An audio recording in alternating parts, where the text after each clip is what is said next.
people have never been invited into the American dream.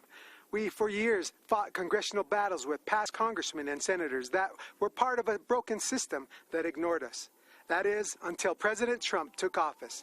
President Trump delivered the largest financial funding package ever to Indian country. The $8 billion in CARES Act funding to Indian country was a great start in alleviating the devastating effects that the COVID-19 pandemic has inflicted on our Indian tribes. The Navajo Nation once led the nation in per capita positive cases because of the health disparities that previous administrations failed to improve. Whenever we meet with President Trump, he has always made it a priority to repair the relationship with our federal family. Recently, President Trump signed the first ever presidential proclamation officially recognizing missing and murdered American Indians and Alaska Natives. He established a task force called Operation Lady Justice to address the problem. The president also provided $273 million to improve public safety and support victims of crime in the Native American community. As a result, a cold case office was recently opened on the Gila River Indian community. The president has reactivated the White House Council on Native American Affairs to promote economic development and rural prosperity in Indian country. President Trump also strengthened the Supreme Court by nominating strong conservative judges like Neil Gorsuch, who supports Native American rights. Thank you for the opportunity to be here tonight. I'm excited to endorse President Trump's re-election. And Mr. President, we look forward to hosting you very soon. Come visit our land we call Denetra. Akia, thank you very much. I had always had this unshakable sense that I know that life has to be more than what it was I've been living. I caught my very first felony conviction at 16 years old, and that type of behavior had led me into more and more arrests, getting in trouble until the age of 37 years old. I was arrested for a string of bank robberies. And based off of my criminal history, there is a potential that a federal judge can sentence me up to 23 years in a maximum security United States federal penitentiary. And in that moment, I played a let's make a deal with God. And I asked God to climb into the robe of that judge. Whether it's 10 years or 50 years, I'm going to invest the rest of my life serving you. And I stood before that federal judge. Judge Mahan took his glasses off, leaned back and said, I don't know why I'm going to do this. But he said, I'm not going to give you what you deserve. Then he gave me a lesser sentence. And as I laid on that stainless steel cell, shackled by my hands and my feet, I heard God utter into my spirit, my son, I honored what you asked me to do. He said, never forget the promise that you made to me. And ever since that day, I got up off that floor and my life went in a 180-degree turn in the other direction. When John got that sentence, I just shook my head. I said, wow, John, you are destined for bigger things than prison. My name is Richard Beasley. I was an FBI special agent for about 25 and a half years. It was something about his demeanor when he walked into that room. I had this feeling like everything is going to be okay. Then when he got out, he gave me a call and says, hey, Rich, let's have lunch. So I met him at the McDonald's, and he's got a Bible with him. I've seen that before where guys have used a Bible as a prop. It took me about 30 seconds to understand that this was not a prop with John. He was a changed guy from the man that I arrested, several years before. When I saw the way that he treated me fairly, I saw the man behind the suit. I started thinking, man, if that worked for me with this law enforcement officer, how can I multiply that and get more law enforcement officers involved so that we can impact this on a larger scale?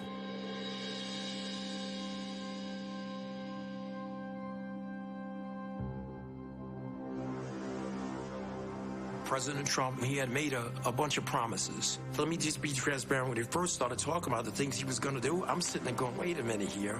I mean, is he serious? Because everything that he was saying that he wanted to do was the stuff that needs to be done.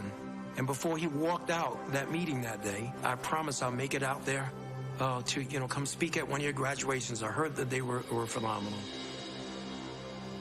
when he stood there in that graduation and he went out of his way to shake the hand of every one of those 29 graduates, set them on a whole nother vista of life, because they had the office of the President of the United States.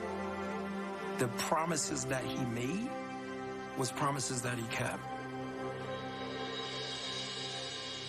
2 years ago, I was honored to tell John Ponder's story of transformation in the Rose Garden on the National Day of Prayer. Today, I'm thrilled to welcome him back to the White House. John's life is a beautiful testament to the power of redemption. John grew up without his father. As he tells it, my mother was strong, but she wasn't able to keep us out of the gangs and off of the streets, and they were violent streets. At the age of 38, he was arrested for bank robbery. While John was in prison, he began reading the Bible and listening to Christian radio. One day he heard Reverend Billy Graham on the radio proclaim, "Jesus wants to be Lord of your life." On that day, John dedicated his life to Christ. He spent the rest of his time in prison studying the Bible. When he was released, he heard a knock at his door.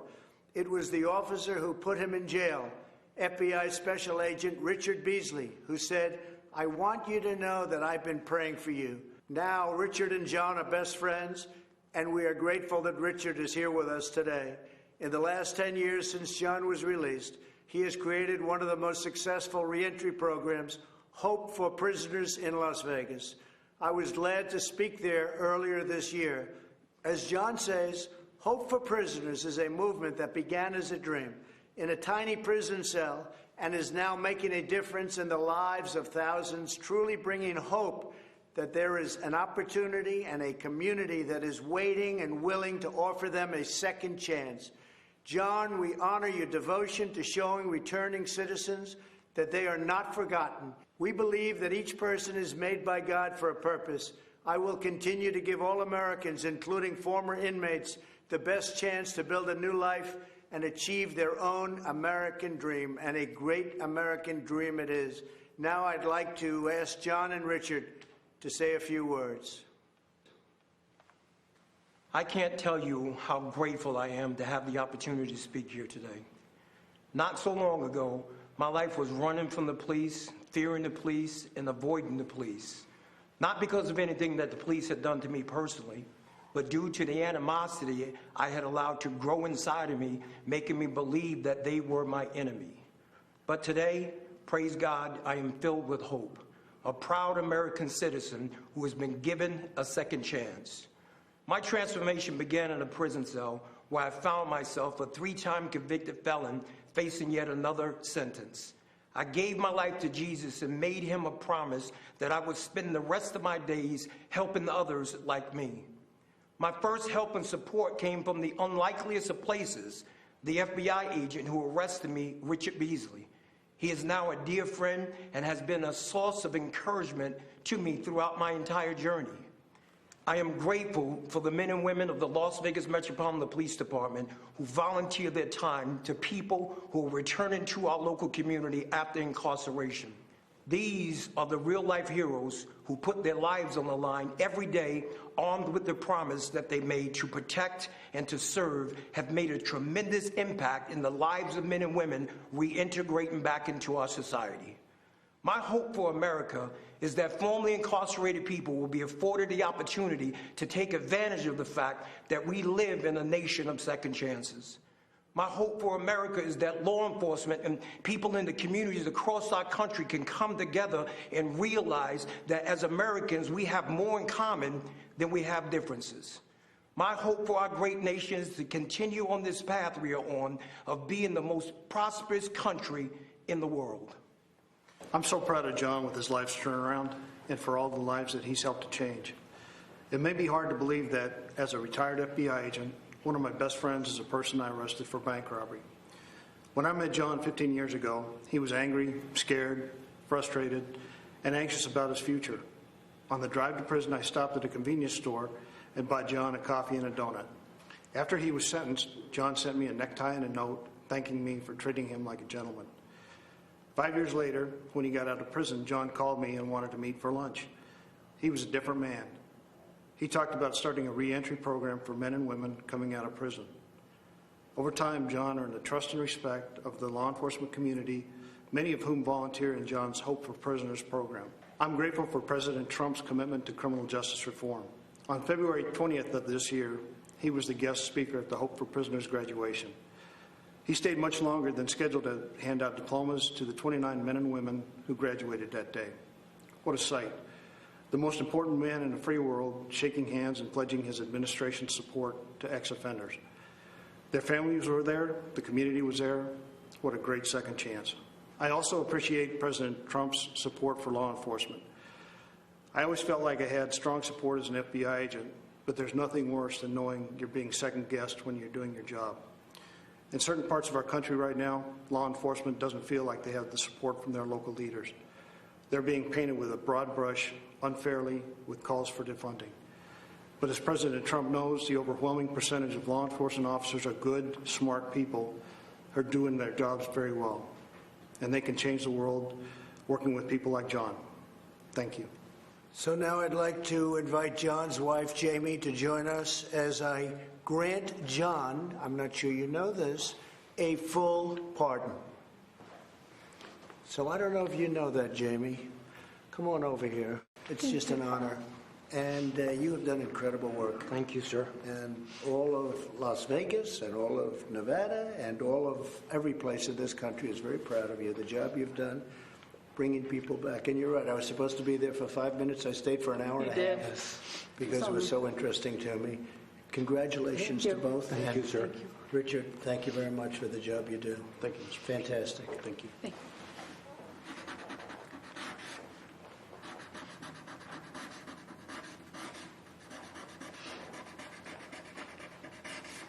Okay.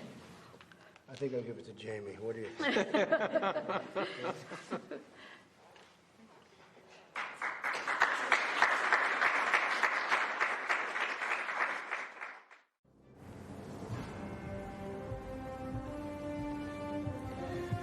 Good evening. I'm Senator Rand Paul from Kentucky.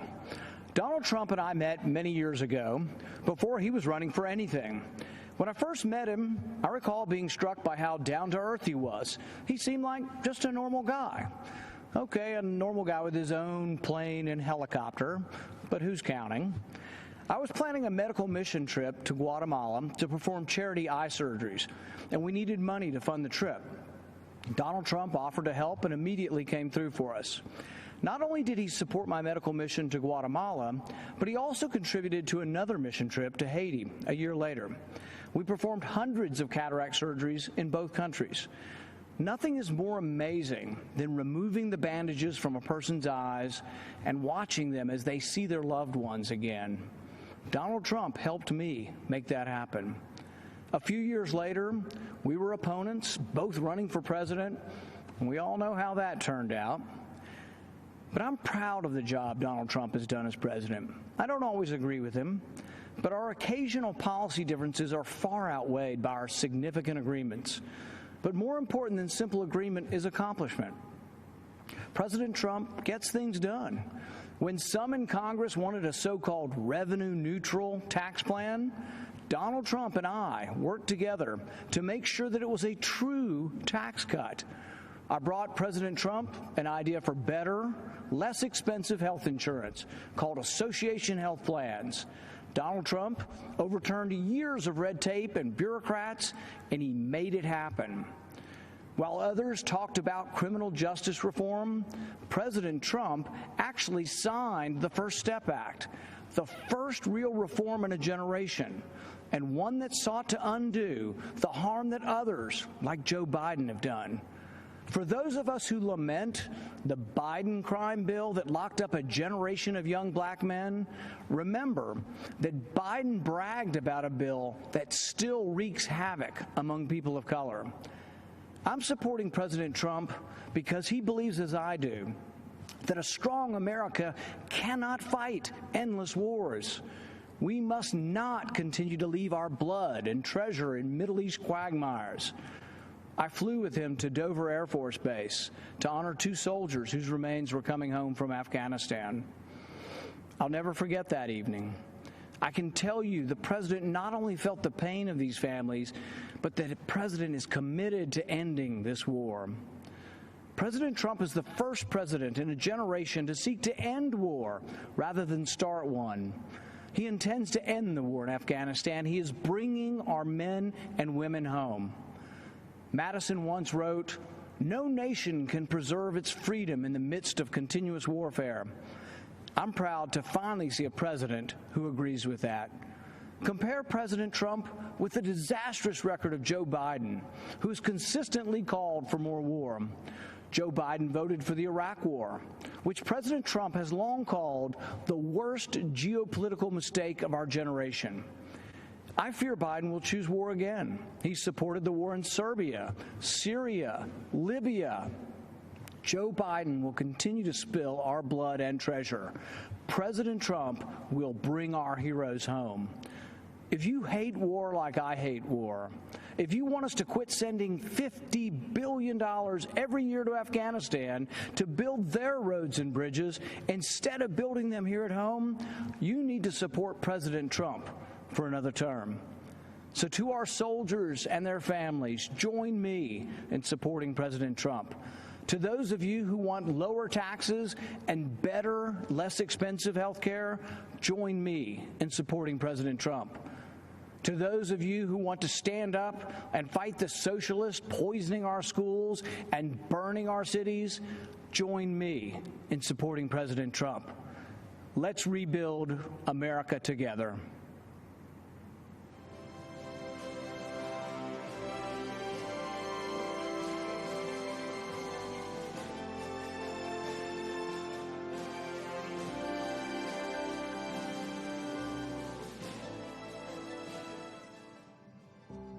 What I would call your everyday man, the forgotten man or woman, the people that wake up every morning, go to work, do their job, come home to their kids and families, and are faithful and consistent, the people that have built America. There are people in our country that have been forgotten, that are hard workers. We do not hold signs. We are not on street corners. We are waking up at the crack of dawn, working and earning our living. But every single day, men and women from across this country are affecting people in positive ways. Real people that work hard every day, and they just want to earn a good living and enjoy life. And he really knows them, understands them. It's clear he has been on the job site, interacting with people from all backgrounds.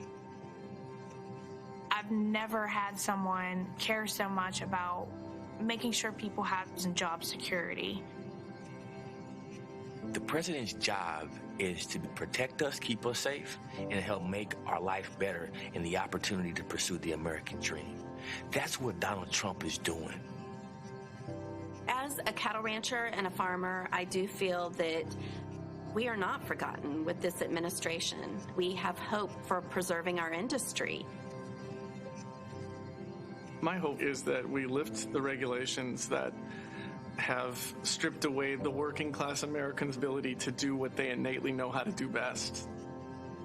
I feel like Trump is definitely pushing more for the steel mills, the fishermen, just us making our own products and bringing everything in. He's pushing so hard, and I see it truly coming alive. I do feel that President Trump has the interests of all those Americans tied together. I really do.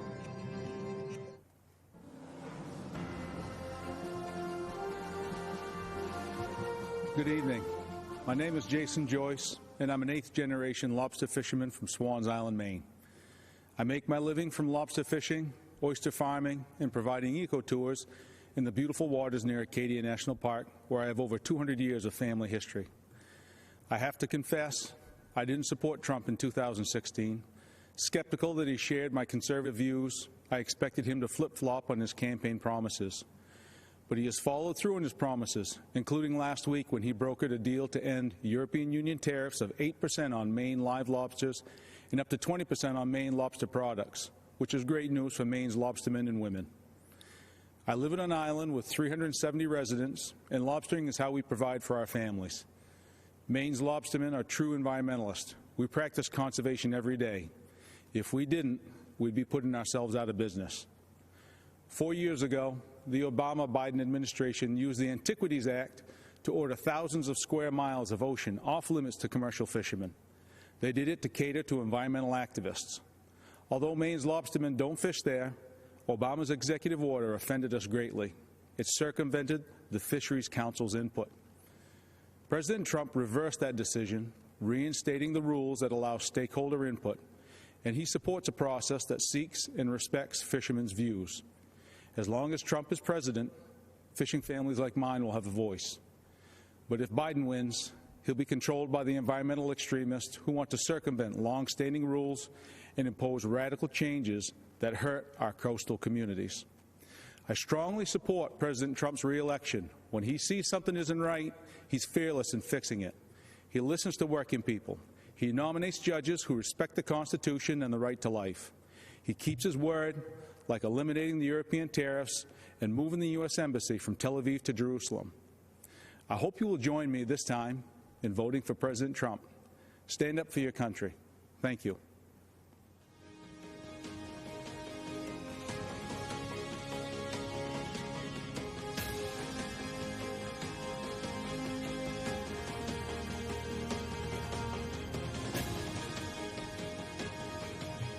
Good evening.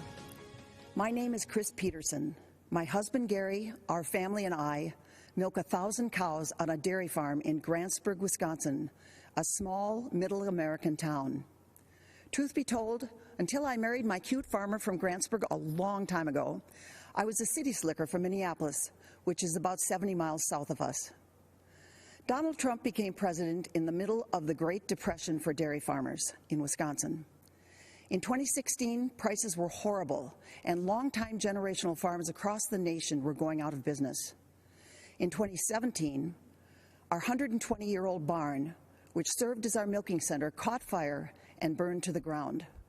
Our cows were spared, but because they needed to be milked 3 times a day, farmers, friends, and complete strangers from all over northern Wisconsin helped haul them to other farms where they stayed until we could rebuild. By the end of 2018, we had a new state-of-the-art robotic milking facility that allows our cows to milk themselves 3 times a day. At about the same time, President Trump's economic boom began helping dairy farmers across the nation. As a businessman, President Trump understands that farming is a complicated, capital-intensive, and risky business. More than any president in my lifetime, he has acknowledged the importance of farmers and agriculture. That support and focus on negotiating new trade deals gave us the confidence to rebuild our barn and dairy operation. Business was booming again, and business boomed right until the COVID-19 shutdown in March. Many people probably don't realize that our country is one of the few in the world that produces nearly all of its own food. Fewer still understand how close our food production and distribution system came to collapsing this past spring. But President Trump understood and again took steps to provide the supports we needed. President Trump took the necessary action knowing that agriculture is our backbone and strength, critical to our national security. Our entire economy and dairy farming are once again roaring back. One person deserves the credit and our vote: President Donald J. Trump.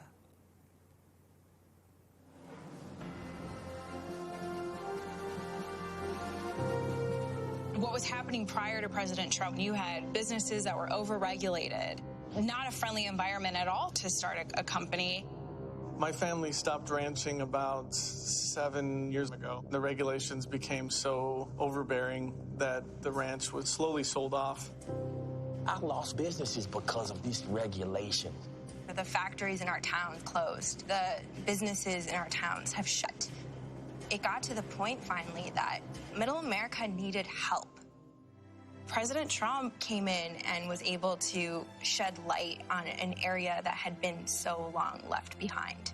Tax Cuts and Jobs Act was huge, especially for a community like ours that has a lot of small businesses, manufacturing, deregulation, fair trade, real life policy changes that affected real Americans. An amazing opportunity to get ahead, to have our businesses, to have our children educated, of school choice. That is something that's huge for parents right now, especially Black moms whose kids are trapped in failing school districts.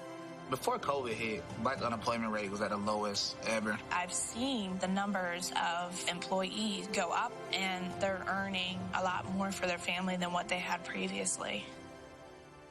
What this administration has done, simplifying the government, it's really cut the handcuffs off of America again and allowed us to grow and move forward in a way that I have never seen in my lifetime. When you pull regulation and allow small companies to go out there and be able to play in the game, that is the American dream. People feel that they can support and have a family, and it can build and make us stronger as Americans. What could be taken away if he doesn't win again? Joe Biden said the first thing he's going to do is increase taxes on everyone.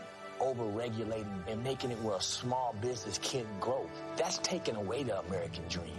I think with the upcoming election, people just need to think about what is better for them and their family. The president's job is to be the CEO of our country, and he's doing his job. He has improved jobs, he's improved health, he's improved wages, he's cut taxes. I could go on for an hour and a half. The plan was working. Everybody had a job, making money, spending money, boom, bada bang, boop, we good. My kids are going to look up to me and say, you are the best mom for working, raising us. It's just tremendous what I could do, I guess. This is somebody who loves his country. He's truly fighting for the American people. Hello, folks. You know me from TV and radio. I'm Larry Kudlow. Years ago, I worked for Ronald Reagan. More recently, I helped the team craft Donald Trump's economic plan during the campaign. It was a roaring success.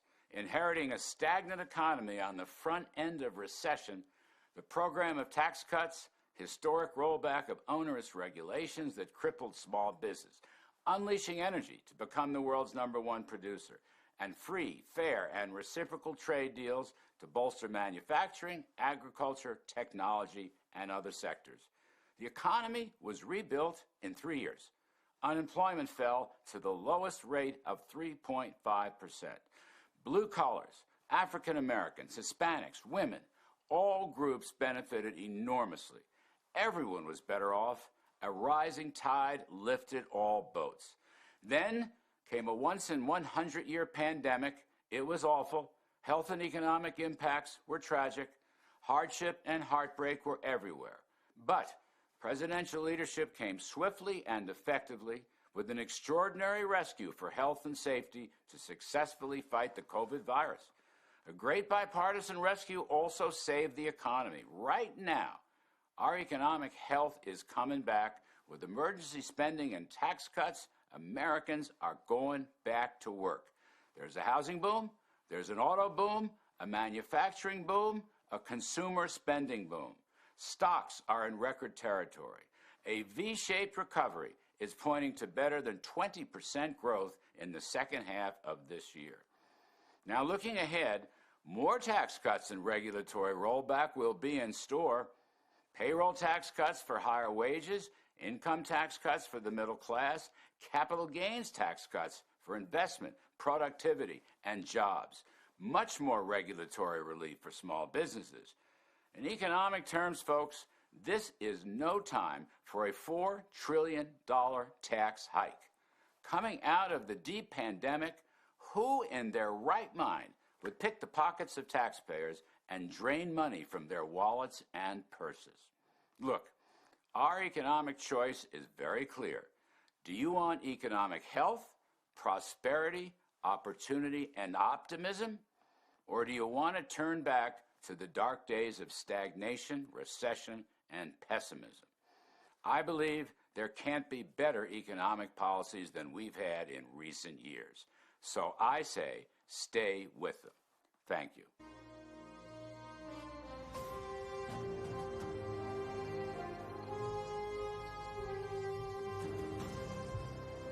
I'm John Peterson, owner of a second-generation metal fabrication business called Shooty Metals. We've been stamping our products and services made in the USA since 1957. My brother and I purchased the business from my uncles almost 38 years ago. What was a 12-person shop has now grown into a company employing 165 people today. Like most companies that are successful over the long run, we had to reinvent ourselves as the market changed. 6 years ago, we invested heavily in our business, just as a great recession appeared. Barack Obama and Joe Biden, two career politicians who knew nothing about business, couldn't get the government out of our way, and it put our business in a tailspin. Sadly, we were forced to make decisions which included cutting staff, a torturous experience when our employees are like family. The Obama-Biden era banking regulations left us no choice. It tied our lenders' hands, and it deprived us of the lifeblood of our business, capital. We scratched and we clawed for 2 years, and then everything changed. Donald Trump was elected president, and he knew what it was like to build a company and create jobs. One of the first things he did was to cut red tape and put an end to draconian-type banking regulations. He also cut taxes on small businesses, allowing us to be more competitive both domestically and internationally. In fact, we increased revenues by 25% for 2 years in a row. By getting rid of the job-killing NAFTA and negotiating the U.S.-Mexican-Canada trade agreement, President Trump ensured a more competitive playing field for American companies. Even with all the challenges presented by the coronavirus, President Trump is rebuilding, and our economy is roaring back again. But when I hear that Joe Biden is ready to raise taxes, crush us with regulations, and weaken our international trade position, I shudder. We simply cannot endure a Biden-induced recession. Some will struggle, some will not survive, and working men and women of America will get crushed yet again. This is not time to hand our government over to a washed-up career politician who will be nothing but a puppet of the radical left Democrats. As a lifelong resident of Wisconsin, I'm a fan of the Badger football team. Many may not realize that the Wisconsin Badgers and the president share three common qualities. They're smart, they're tough, and they're dependable. As a businessman, I can tell you that those qualities we need in our country's leader, and that's why we need to re-elect Donald J. Trump. Thank you, and God bless America.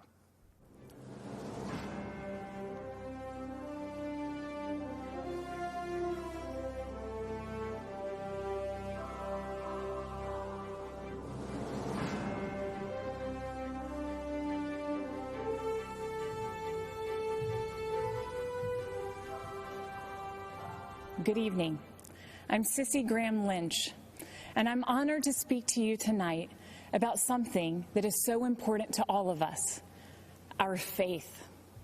As Americans, we know the first line of the First Amendment protects our freedom of religion.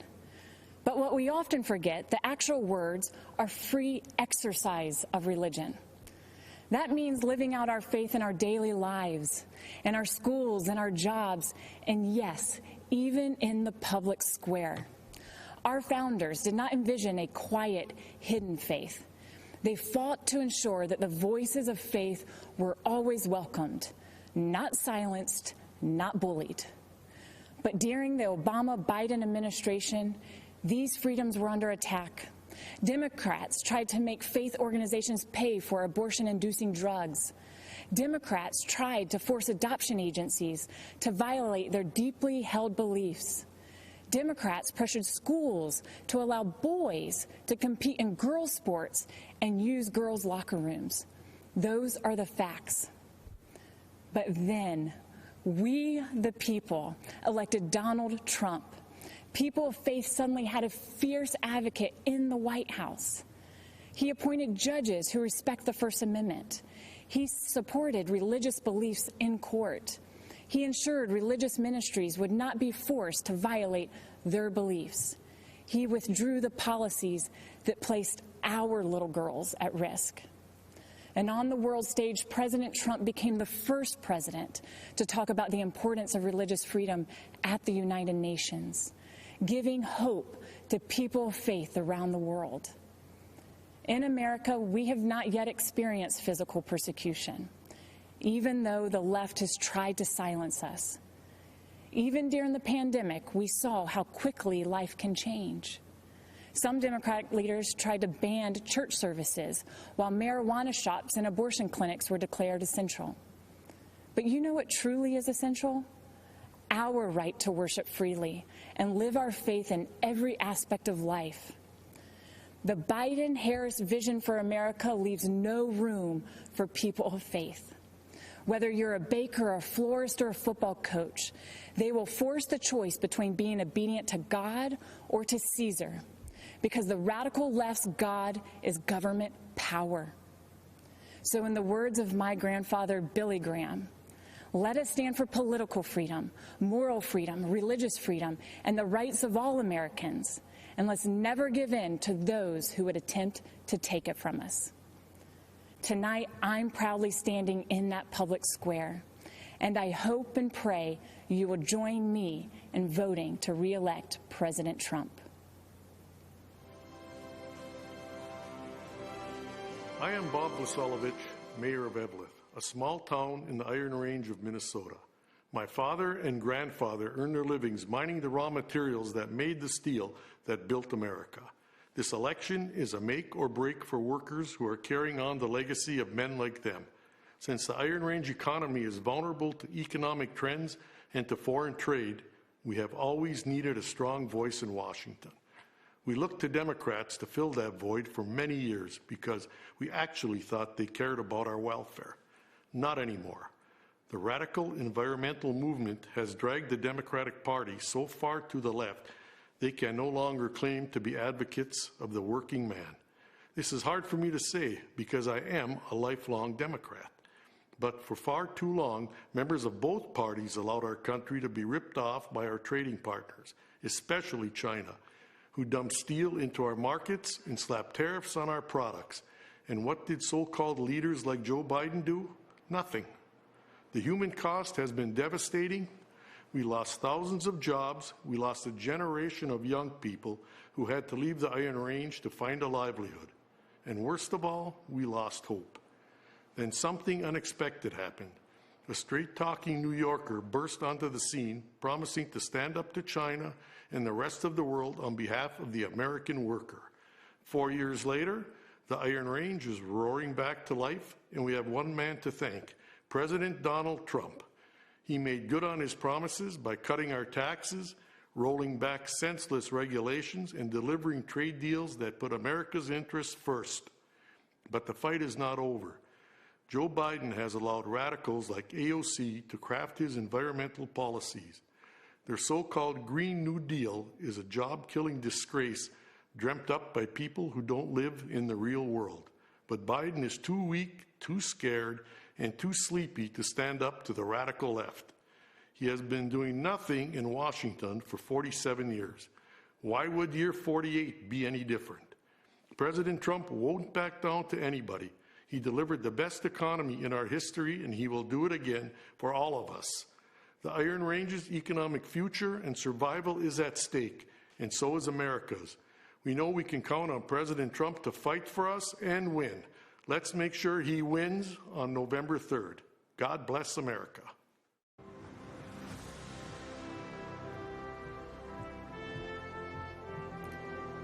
My name is Abby Johnson, and I spent 8 years working for Planned Parenthood, but today I'm a pro-life activist.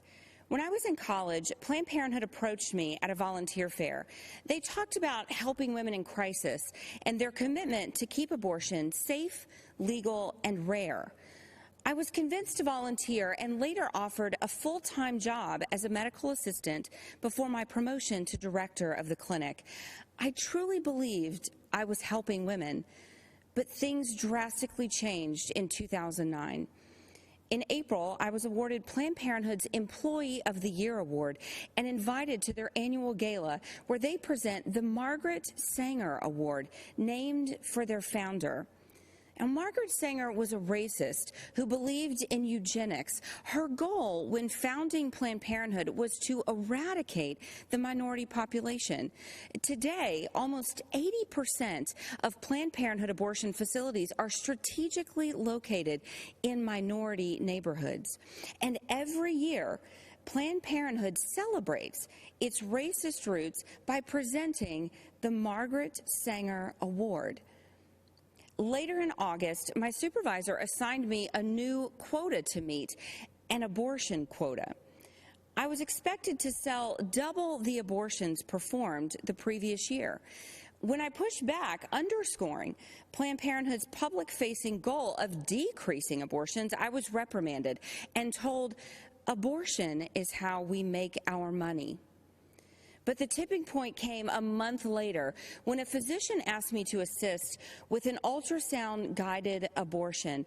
Nothing prepared me for what I saw on the screen. An unborn baby fighting back, desperate to move away from the suction. And I'll never forget what the doctor said next. "Beam me up, Scotty." The last thing I saw was a spine twirling around in the mother's womb before succumbing to the force of the suction. On October 6th, I left the clinic, looking back only to remember why I now advocate so passionately for life. I founded and currently run And Then There Were None, a nonprofit organization that's helped nearly 600 abortion workers transition out of the industry. For most people who consider themselves pro-life, abortion is abstract. They can't even conceive of the barbarity. They don't know about the products of conception room and abortion clinics where infant corpses are pieced back together to ensure nothing remains in the mother's wombs, or that we joked and called it the pieces of children room. You see, for me, abortion is real. I know what it sounds like. I know what abortion smells like. Did you know abortion even had a smell? I've been the perpetrator to these babies, to these women, and I now support President Trump because he has done more for the unborn than any other president. During his first month in office, he banned federal funds for global health groups that promote abortion. That same year, he overturned an Obama-Biden rule that allowed government subsidy of abortion. He appointed a record number of pro-life judges, including 2 Supreme Court justices, and importantly, he announced a new rule protecting the rights of healthcare workers objecting to abortion, many of whom I work with every day. Life is a core tenet of who we are as Americans. And this election is a choice between 2 radical anti-life activists and the most pro-life president we have ever had. That's something that should compel you to action. Go door to door, make calls, talk to your neighbors and friends, and vote on November 3rd. Take action that reelects our president, and do it with our very most vulnerable Americans in mind, the ones who haven't been born yet.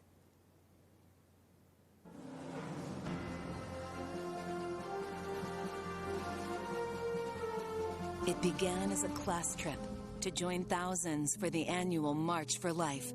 These Catholic young men traveled from Kentucky to stand up for what they believed in. But what happened was something very different. Crackers with Make America Great hat on. You little dirty crackers, your day coming. Young Klansmen.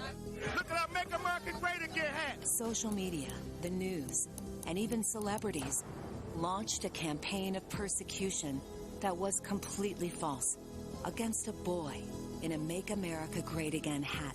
The MAGA hat carries a certain connotation that provokes a conditioned reaction. I blame that kid. What a little crap. Everyone that sees that smug look wants to punch that kid. Nicholas Sandmann received death threats. and his school was forced to close. Tonight, Nicholas tells his story. Good evening, everyone. My name is Nick Sandman, and I'm the teenager who was defamed by the media after an encounter with a group of protesters on the steps of the Lincoln Memorial last year. Before I begin, I'd like to thank President Trump for the opportunity to share some of my story and why it matters so much to this November's election. In 2019, I attended the March for Life in Washington, D.C., where I demonstrated in defense of the unborn.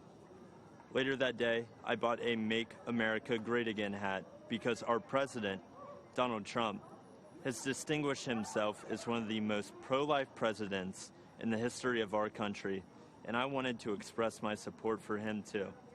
Looking back now, how could I have possibly imagined that the simple act of putting on that red hat would unleash hate from the left and make myself the target of network and cable news networks nationwide? Being from Kentucky, the birthplace of Abraham Lincoln, my classmates and I visited the Lincoln Memorial. I found myself face to face with Nathan Phillips and other professional protesters looking to turn me into the latest poster child showing why Trump is bad, while the media portrayed me as an aggressor with a relentless smirk on my face. In reality, the video confirms I was standing with my hands behind my back and an awkward smile on my face that hid two thoughts. One, don't do anything that might further agitate the man banging a drum in my face.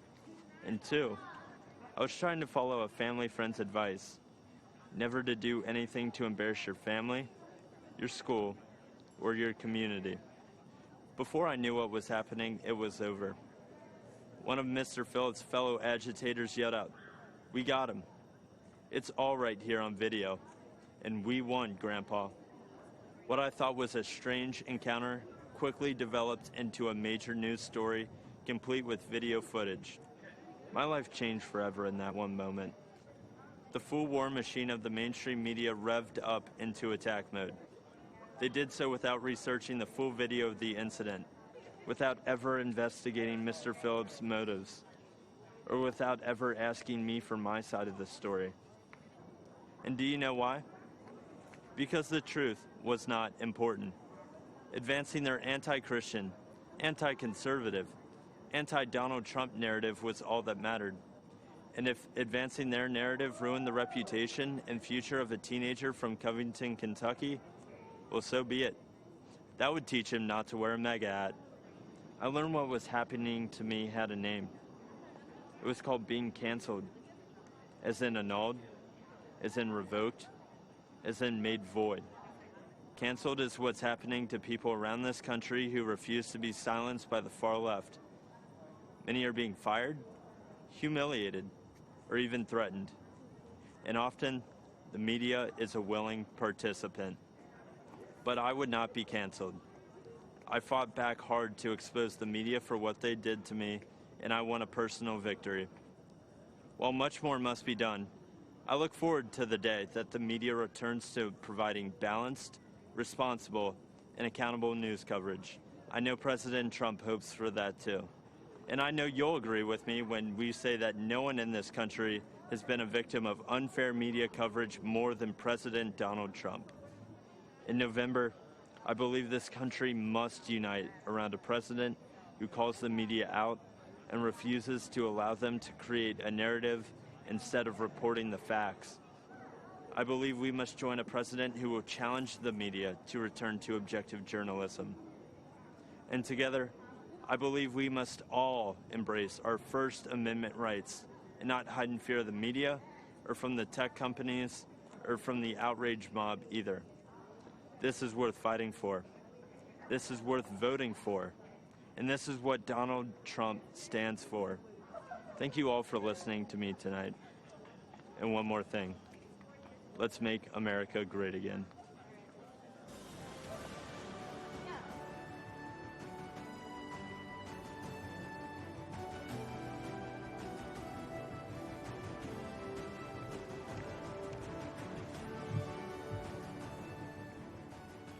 I'm Pam Bondi. Our party's theme tonight is America the land of opportunity. And listening to the stories of discoveries and deliverance, you can't help but be proud to call this country home. But for Joe Biden, it's been the land of opportunism, not opportunity. As a career prosecutor and former Attorney General of Florida, I fought corruption, and I know what it looks like, whether it's done by people wearing pinstripe suits or orange jumpsuits. At the Democrats' convention, we were told to look at Joe Biden as the model of integrity. But when you look at his 47-year career in politics, the people who benefited are his family members, not the American people. Let's take a closer look. We all know about Joe's son, Hunter Biden. A corrupt Ukrainian oligarch put Hunter on the board of his gas company, even though he had no experience in Ukraine or in the energy sector. None. Yet he was paid millions to do nothing. He only had one qualification that mattered. He was the son of the man in charge of distributing U.S. aid to Ukraine. And recently reported information revealed that a few months after Hunter Biden joined that corrupt company's board, the Obama-Biden State Department began doing business with them, even when it remained under investigation for corruption. And it gets worse. That very same company was being investigated by a Ukrainian prosecutor. Joe Biden, the Vice President of the United States, threatened to withhold aid to Ukraine unless that same prosecutor was fired. And then he was fired. Hunter only resigned from that board just before his dad announced his campaign for president. Now let's talk about China. Fact: Joe Biden flew to China on Air Force Two with Hunter along for the ride. They said he was just there as a family member, but we know that's untrue. In Beijing, Hunter didn't just go sightseeing. He had meetings with his Chinese bank partners. Hunter even arranged for his dad to meet with one of the partners. 10 days later, those Chinese communist bankers approved millions to go to Hunter's firm. And those bankers work for the Chinese Communist Party, which oppresses their people, cheated American workers for decades, and covered up a deadly virus. To this day, Hunter controls a 10% stake in that firm. And Joe Biden's done more than look the other way on China. He said, "The Chinese aren't our competition. Come on, man, they're not bad folks." Come on, Joe. Talk to the folks in Middle America who lost countless jobs to China while your son was getting rich with them. But there's more. Fact: there have been numerous press reports that have shown other close Biden family members benefited from Joe's 47-year political career. Joe Biden was point person on Iraq. The president of a construction firm met with Biden's team in the White House, and then who did they hire to build thousands of houses in Iraq? Joe Biden's close family member, who, you guessed it, had no experience in the industry and no experience in Iraq. A company official bragged that it helps to have a family member of the vice president as partner. The family member put it more bluntly by saying, "There's a line of 747s filled with cash ready to invest." Now let's follow the money down south. Again, as reported in the press, yet another close family member of Joe's set his sights on Costa Rica and Jamaica, where millions of dollars flowed from the Obama-Biden administration in taxpayer-backed loans to projects linked to, yes, that same family member. These aren't isolated incidents. It is a deliberate pattern of conduct. And that's just what he did as vice president. Imagine what he'd do as president. How many American families would be allowed to get away with this? Why should there be one standard for the elite political class and another set of rules for the rest of us? When millions of Americans voted for Donald Trump, they knew he'd be different, and he is. He's a tough, no-nonsense outsider who can't be bought or intimidated. He won't even take a paycheck from the American people. He donates his paycheck to charities across this country. Democrats have been lecturing America about integrity for 4 years, while their nominee has been writing the textbook on abuse of power for 40 years. If they want to make this election a choice between who's saving America and who's swindling America, bring it on. Joe says he'll build back better. Yeah, build the Bidens back better.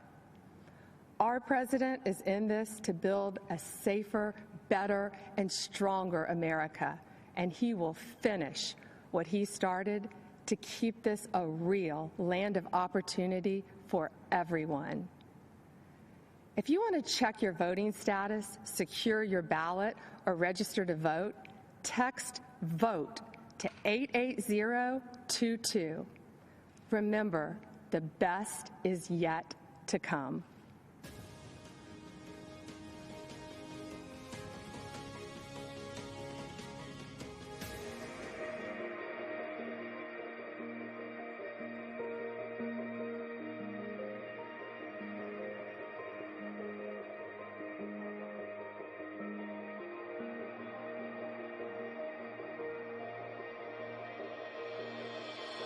Women have played a very, very big role.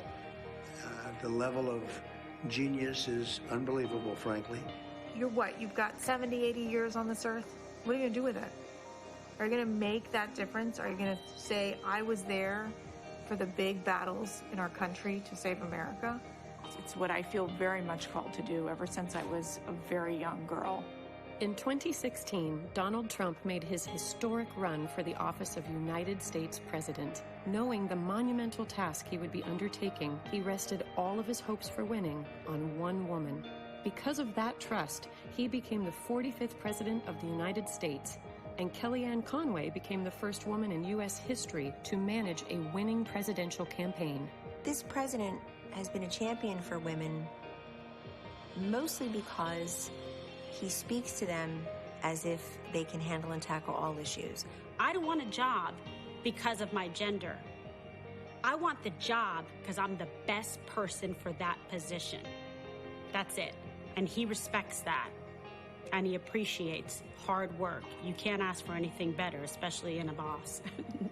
President Trump continues to place strong women into significant positions throughout his administration and campaign, far more than any other president in U.S. history. That he has had and does have more women on his top team than any president before, but it actually goes down to his deputy assistants, to his special assistants, to our awesome teams throughout the West Wing. And when he called me and said, I want you to represent my entire campaign, I became the first Black woman to represent a Republican presidential campaign, winning presidential campaign in United States history.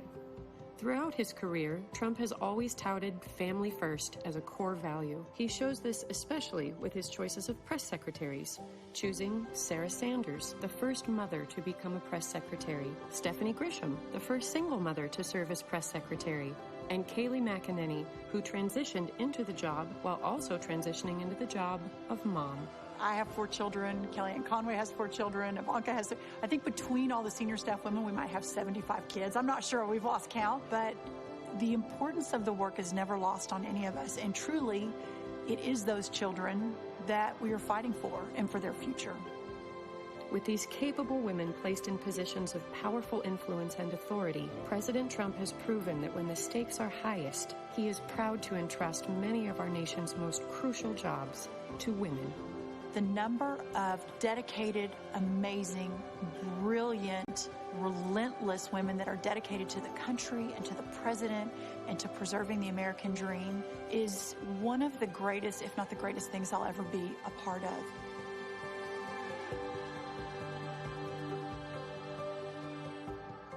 Only the president would say, let's take that stay-home mom and have her run the party. What a smart guy.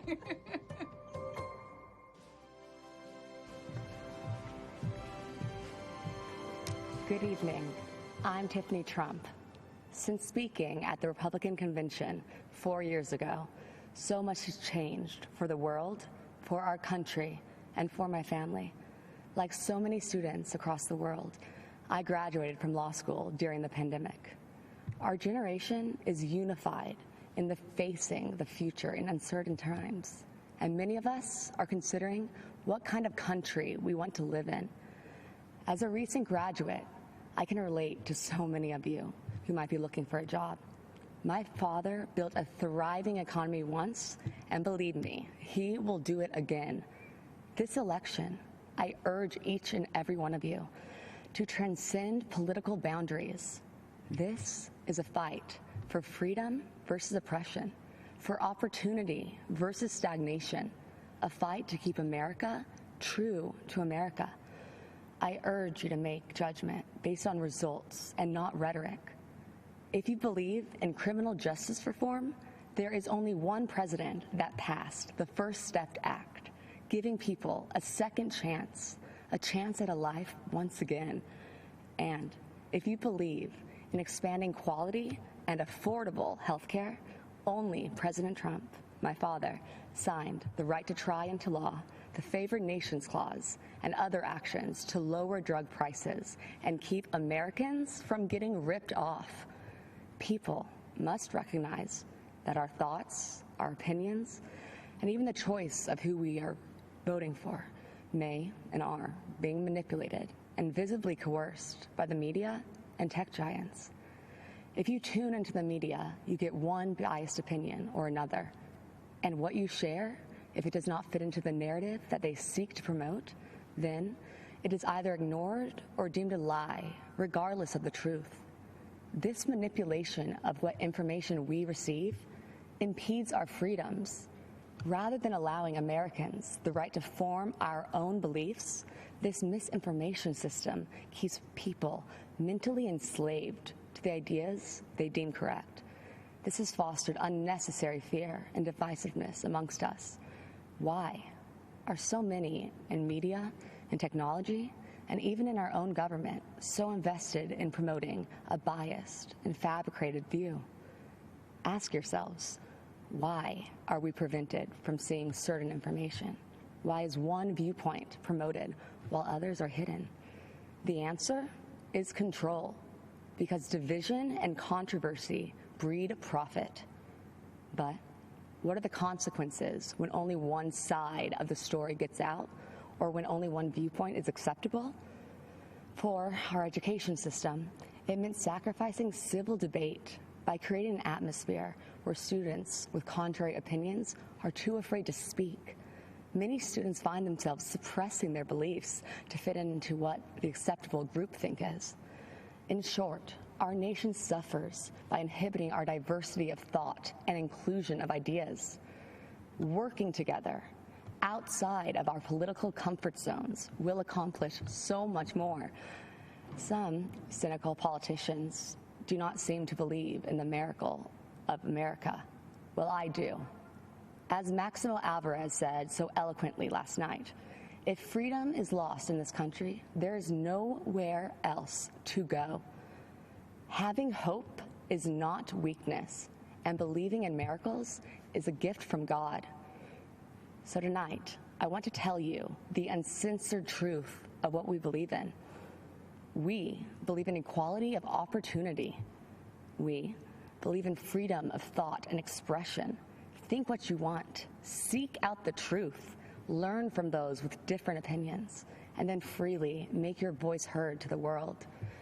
We believe in school choice because a child's zip code in America should not determine their future. We believe in freedom of religion for all faiths, and we believe in the American spirit, a country founded on ideas, not identity, a country where our differences are embraced, and the only country where the word dream has been attached to it. Because in America, your life is yours to chart. So if you're hearing these things and thinking to yourself, that is the kind of country that I want to live in, well, whether you realize it or not, you are a Trump supporter. I encourage you to see beyond the facade that so many other politicians employ. They mask themselves in disguises of decency as they try to pressure us to mask our own identities and beliefs. My father is the only person to challenge the establishment, the entrenched bureaucracy, big pharma and media monopolies to ensure that Americans' constitutional freedoms are upheld and that justice and truth prevail.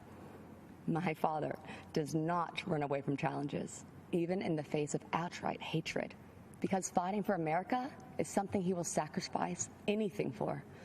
He dreams big dreams for our country, and he is relentless at achieving them. You see, Make America Great Again is not a slogan for my father. It is what drives him to keep his promise of doing what is right for American citizens. The energy of change and opportunity is with us. God has blessed us with unstoppable spirit, his spirit, the American spirit. My dad has proven to be driven by that spirit. He has demonstrated his faith and his uncompromising heart and actions. My father has made me believe that America can truly be great again. If you care about living your life without restraints, about rebelling against those who would suppress your voice and building your American dream, then the choice in this election is clear.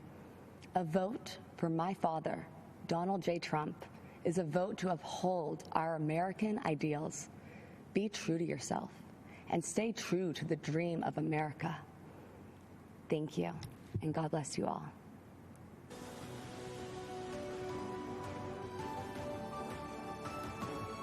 I'm Kim Reynolds, Governor of the great state of Iowa. I love this state, and I'm so proud to serve its people. Iowa truly is a land of opportunity. It's the birthplace of the computer, it's a landmark of the financial services industry, and as so many of you already know, it's filled with farmland that feeds and fuels the world. It's also home to people who care for one another, who work hard, who love this country, and are truly grateful for the freedoms it provides. As I like to say, Iowa is one big small town. Neighbor helping neighbor is in our DNA. From the sick farmer who can't harvest his crops, to the single mom who loses her job and is struggling to get back on her feet, the town, the community, helps them get through it. But what happens when a storm rips through almost the entire state? When it's not one farmer who lost his crop, but hundreds? When it's not one neighbor who is without food, but thousands? That happened just 2 weeks ago. A storm called a derecho, with hurricane-force winds of up to 140 miles per hour, wiped out millions of acres of crops, left thousands without power. It destroyed homes, wrecked lives, and left devastation in its wake. It was the worst storm in our state's history. And Iowans did what you expect Iowans to do. They helped each other, they took care of each other, and they still are. But someone else had our back, our president. When the winds had finished raging and the cleanup had only begun, he showed up. Now, you might not know that because the national media didn't report it, but the Trump administration was here in full force. The day after the storm, the president called to assure me that we had the full backing of the federal government. And later that week, Vice President Pence came to Iowa to again assure us that the president and his administration were behind us. With the help of the Trump administration, we quickly received a major disaster declaration that will help Iowans get back on their feet. The president, he cut through the bureaucracy to do what needed to be done and to do it quickly. But that's not the first time President Trump showed Iowans that we can rely on him.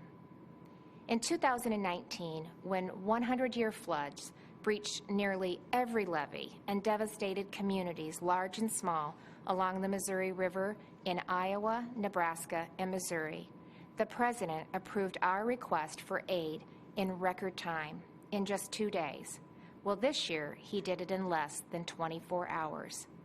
So whether it's providing needed relief to farmers who were the target of China's unfair trade practices, hammering out new free and fair trade deals, or fighting for workers and small businesses who were hit hard by COVID-19, we have a president and a vice president who get things done. And because of President Trump and his leadership, our country is able to bounce back from setbacks and see opportunity grow and thrive. This is an administration of action and outcomes. They are delivering every day on their promise to make America great again. And that's exactly why we need to re-elect President Donald J. Trump in November. Thank you, and may God bless the United States of America.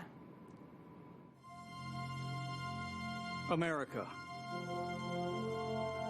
the land of opportunity, a country where your own resolution to succeed is more important than any other. Abraham Lincoln's words from 165 years ago still resonate today because of who we are and because of what we are. A country where a boy born into poverty in a log cabin, raised right here on the frontier of Indiana, could educate himself, become a lawyer, become a president of the United States who would preserve the Union, abolish slavery, and save the nation. As a fellow Hoosier, visiting Lincoln's boyhood home has always been a treasured experience for me and my family. It's a place that made Lincoln. It shaped Lincoln and defined the man that Lincoln would become. America is the land of opportunity. As President Donald Trump declared at Mount Rushmore, in America you can do anything. You can be anything. And together, we can achieve anything. Every day, President Donald Trump is fighting to protect the promise of American liberty. Every day, our president's been fighting to expand the reach of the American dream. And on every single day, without fail, President Donald Trump has been fighting for you. So tonight, I'd like to introduce you to a few remarkable Americans who represent that solemn pledge, who embody our president's unbreakable devotion to ensuring that America is a land of unlimited opportunity for all. Jack is an 8-year-old from Wisconsin who was struggling academically and socially in school. But Jack's mom, Sarah, who works 3 jobs to support her son, applied for Wisconsin's school choice voucher program. We're glad that we were able to get the school choice voucher to go to that school. With Jack, he would have slipped through the cracks in public schools, and having the option to go to a school that fits him has been a real game changer for us. And I know that because of that opportunity that he's going to succeed and he's going to achieve that goal of being an apparatus engineer, if that's what he chooses to stick with. Laura McClin is a mother of another inspiring boy, Jordan. Jordan has Duchenne muscular dystrophy, a fatal muscle weakening disorder. Jordan was at my side in Indiana when, as governor, I signed a law allowing terminally ill patients to access experimental drugs not yet approved by the FDA. In 2018, President Trump signed the landmark federal Right to Try bill into law. Thanks to the president's leadership, critically ill patients have the right to access life-saving experimental treatments. We started fighting for Right to Try, which basically says if you have a terminal illness and there's a drug that exists and you don't qualify for the clinical trial, there's no other way to receive it. This is a unique pathway that allows you to have access. You made us a promise back in Indiana that you would do whatever it took to help Jordan, and we're so grateful that you joined us on this journey and stuck it out until it became law so that other people could access treatments. So, Jordan, if President Trump was standing right there, what would you say to him today about Right to Try? Thank you for being a hero to everybody in the country. Judge Cheryl Allen made history in 2007 when she became the first African-American woman to be elected to serve on the Pennsylvania Superior Court. It's because of leaders like Judge Allen that our nation has overcome our greatest challenges. In this time of racial division in the country, do you see faith and values and the strong stand that President Trump has taken for equality of opportunity as a pathway toward bringing the country together? As a senior citizen, I'll leave it at that. I know what racism feels like, but I also know that but for my being in this country, I would have never been able to achieve the things that I have been able to achieve. There are injustices, but the way to deal with those injustices is for people to sit down across the table and talk and come up with solutions. I do believe that President Trump is committed to that. In 2016, I have to confess that I really did not know candidate Trump at the time, but I have to say that he really won me over. Gino's a truck driver from Ohio who heard politicians for years make empty promises about defending American jobs, only to see those promises broken again and again. But in 2019, when General Motors closed its plant in Lordstown, Ohio, President Donald Trump refused to stand by and watch it happen. And as Gino observed, this president reached out to General Motors to find a way to bring jobs back to Lordstown. And plans were soon set into motion to create Lordstown Motors. President Trump says, this is how we fix it. And I thought, well, that's a simple solution. There's no other president who could have done it. There's no one that has even tried to do it. President Trump's a doer. He appreciates every one of us, and I know he does. I've seen it. When he said, make America great again, that was his task. That wasn't his slogan. That was his task. And every hat you see that says MAGA on it, that's what your president's doing for you. Thank you, Mr. President, for keeping the promises that you made. And then there's Pastor Aaron Johnson. Today, he's the executive director of the Tulsa Dream Center, a nonprofit that provides education and medical services and food to those in need. AJ, you've got a great personal story. When you see the way this president, this administration have been leaning in to create opportunities, investments in communities around the country to create jobs, expanding educational choice, what does that mean to the families that you serve every day? It means so much to our families. I did grow up in a single-parent home, and so we serve over 600 boys and girls right now on a daily basis, even in COVID. And so for us to give these moms to have an opportunity to take more money on their check, on their paycheck home back to them, to have their children be able to go to a school that they may not have the opportunity to otherwise, it means so much to us. There's been so much greater opportunity for individuals to come together in any walk of life. People have really been able to see such a positive change and been filled with hope, especially throughout this time. Lydia left hearth and home, friends and family in Honduras to pursue a better life here in America. While raising their 4 daughters, Lydia and her husband run a small business that creates security systems. But just months after their business was up and running, our nation was struck by a global pandemic. That's when President Donald Trump stepped in and enacted the largest financial relief package in American history. Her small business stayed in business, and her American dream kept running strong.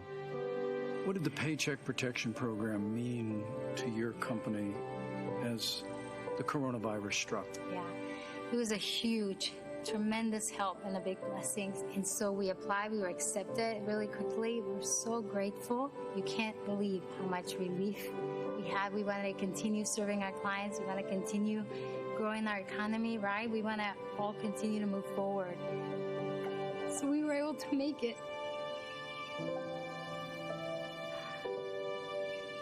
Because of the support of family and friends, the government. I tell my children, they are born here in the U.S. And I tell them, you are so blessed to live in America.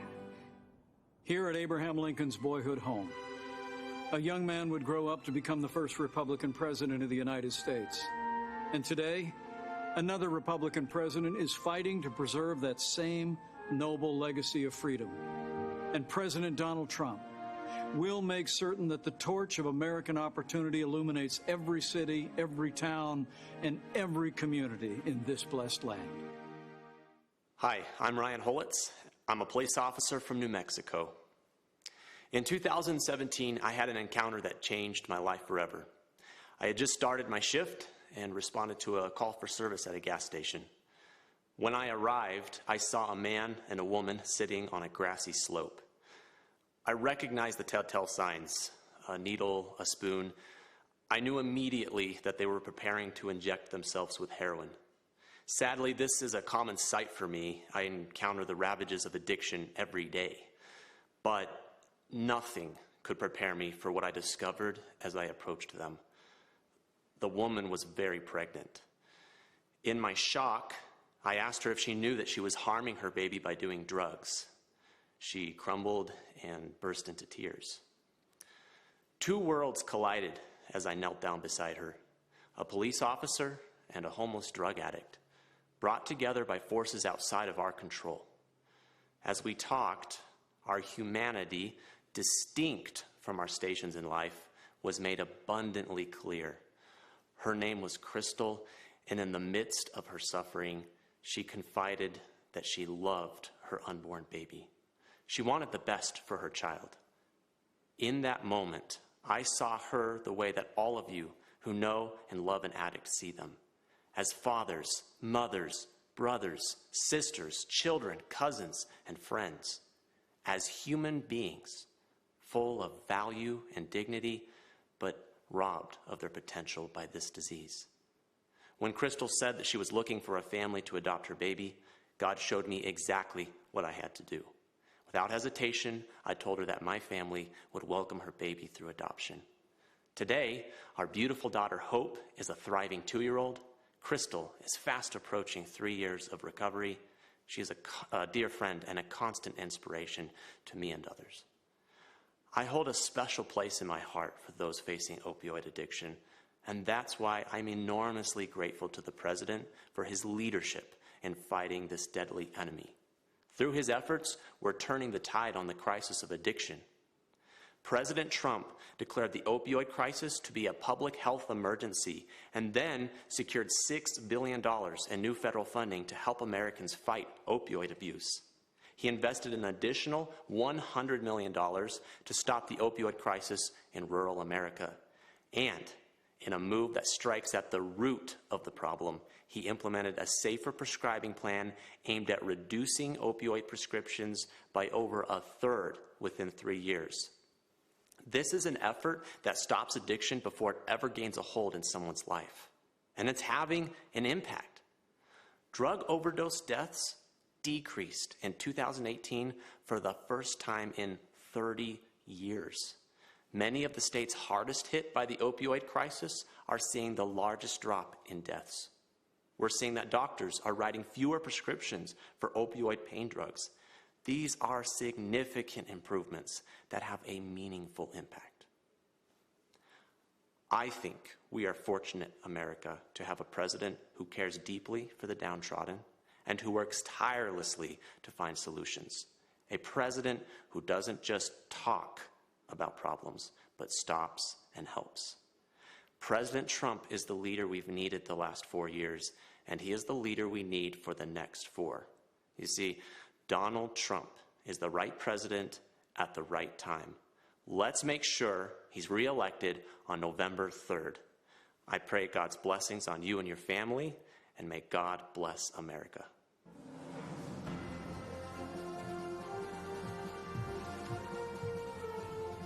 Good evening.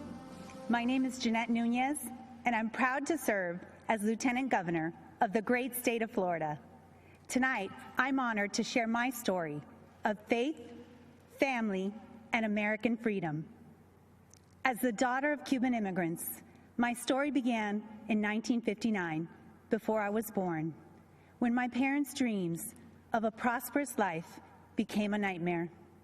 Chaos spread quickly when Fidel Castro took control of Cuba. The government confiscated private property, stealing people's homes, farms, and businesses. For my parents, the difficult decision to flee communist Cuba came when the Castro regime abolished religious freedom. Fellow Americans, the fabric of our nation is in peril. Daily, the radical left systematically chisels away at the freedoms we cherish. They peddle dangerous ideologies, cower to global progressives, and normalize socialism to dismantle our Constitution. Let me assure you, socialism doesn't offer opportunity. Socialism deprives. It is a falsehood that feigns promises for its masses and consistently yields only misery. President Ronald Reagan warned, if we lose freedom here, there's no place to escape to. Truer words have never been spoken. Americans have a choice. We can go down a dark road of chaos and government control, or we can choose the path of freedom and opportunity that was paved by those who sacrificed everything to preserve the American dream for future generations. I have faith that Americans will choose the right path. In 2016, our country yearned for a leader who would work tirelessly to jumpstart our economy and fight for hardworking Americans. Since day one, President Donald Trump has put America first. His pro-growth, pro-jobs agenda has ushered in historically low unemployment, record job creation, higher wages, and rising homeownership. The president is fighting to rescue American jobs and industries for places like Ohio, Pennsylvania, and Puerto Rico, jobs that were needlessly shipped overseas. He's defended our religious freedom, stood with democratic allies like Colombia, and shown unwavering resolve while confronting tyrants in countries like Venezuela, Cuba, China, and Nicaragua. Let us join our president in his vow that America will never be a socialist country. Supporting our president requires action. Join me tonight and text VOTE to 88022. We must continue to support our Commander-in-Chief, who has a bold agenda that safeguards the rights and freedoms protected under our Constitution.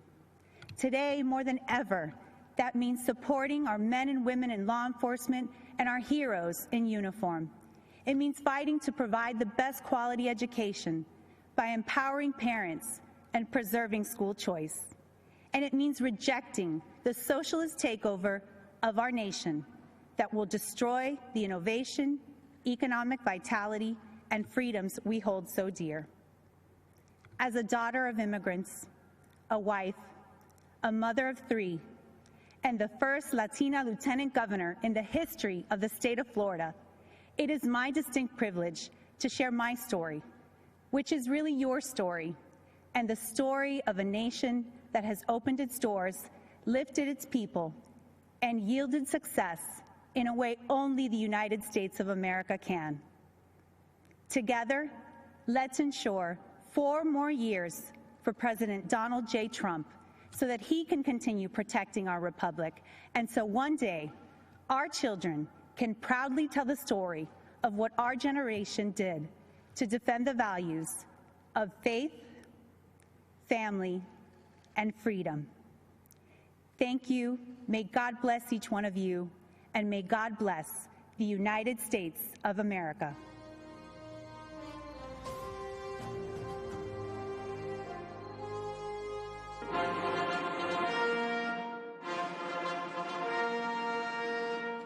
Ladies and gentlemen, the President of the United States.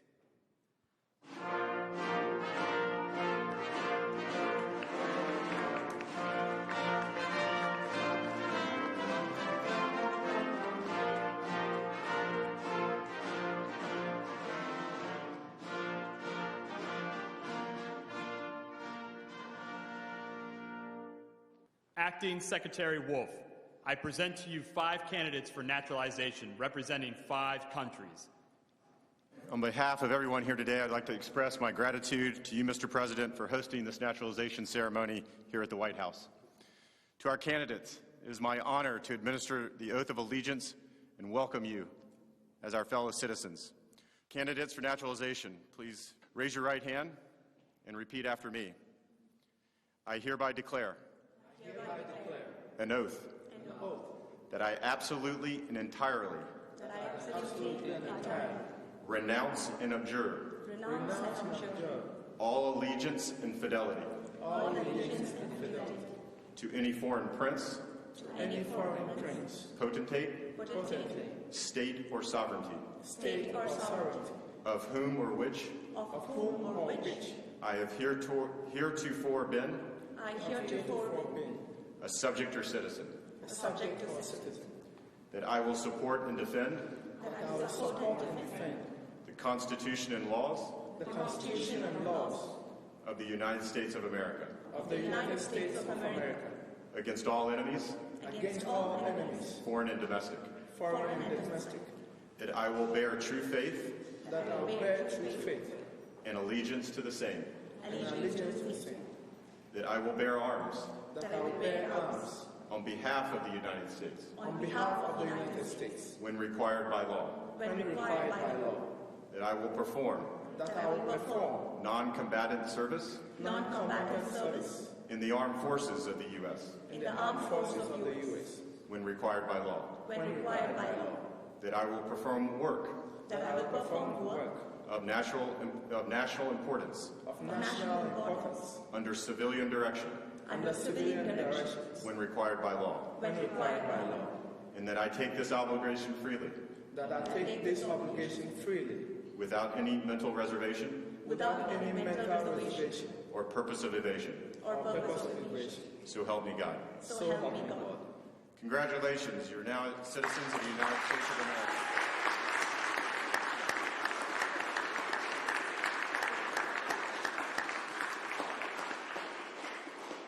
On behalf of the Department of Homeland Security, it is my honor to call you my fellow Americans. Mr. President, I want to again commend you for your dedication to the rule of law and for restoring integrity to our immigration system. Thank you for hosting such a patriotic celebration here at the White House today.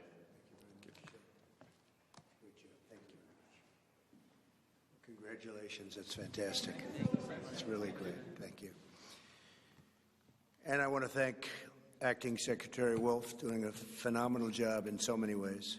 Today, America rejoices as we welcome 5 absolutely incredible new members into our great American family. You are now fellow citizens of the greatest nation on the face of God's earth. Congratulations.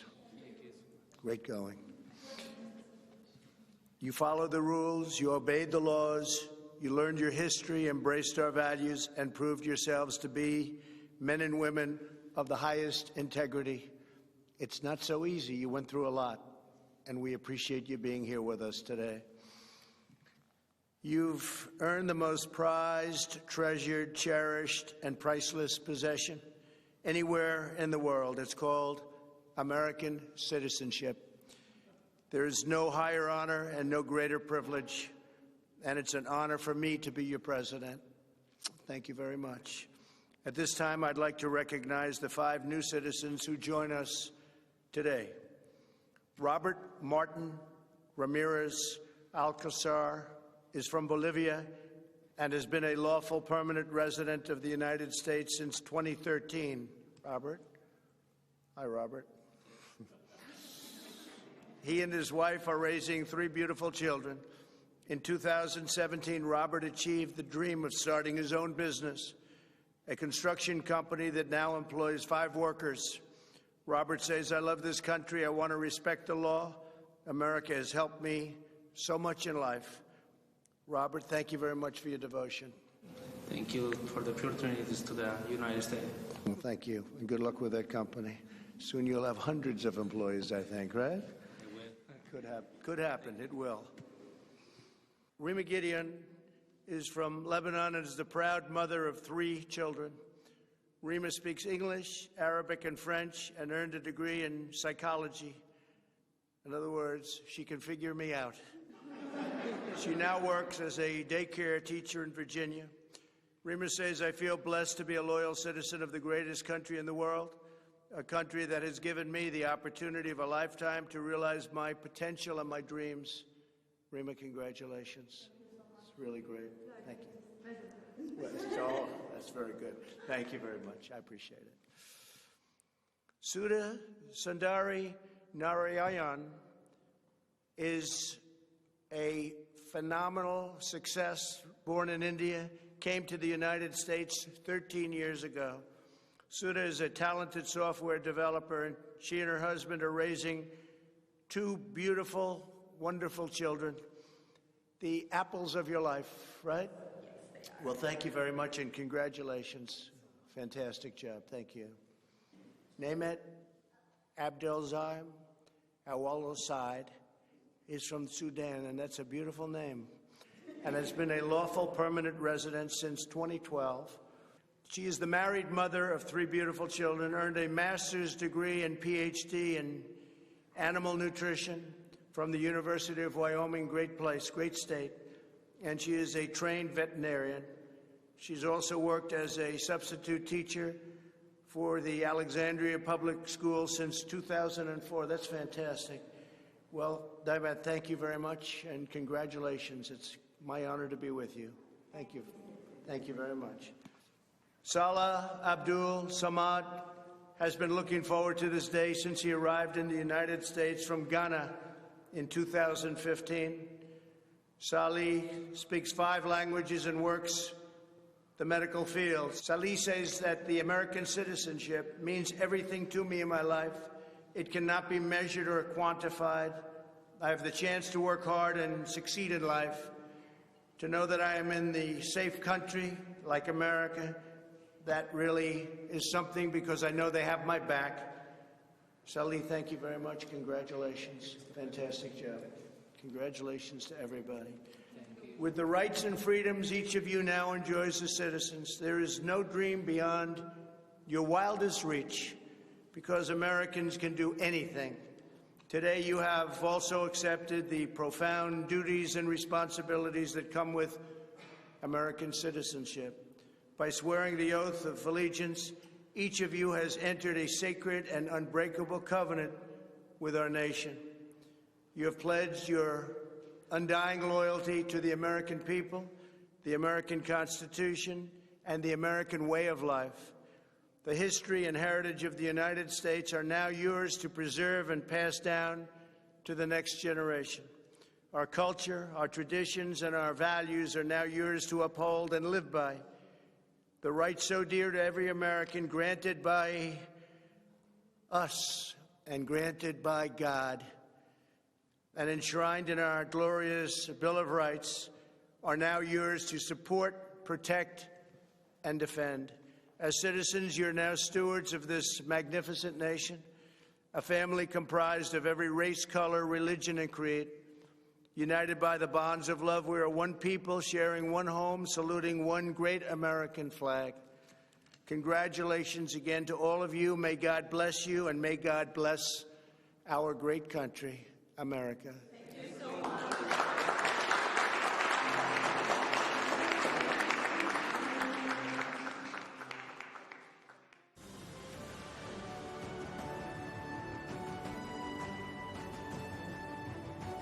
Good evening, America.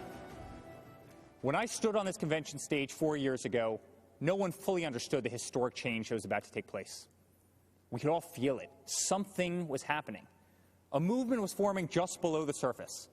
The forgotten man and woman, voiceless in Washington, D.C., were preparing to rise up.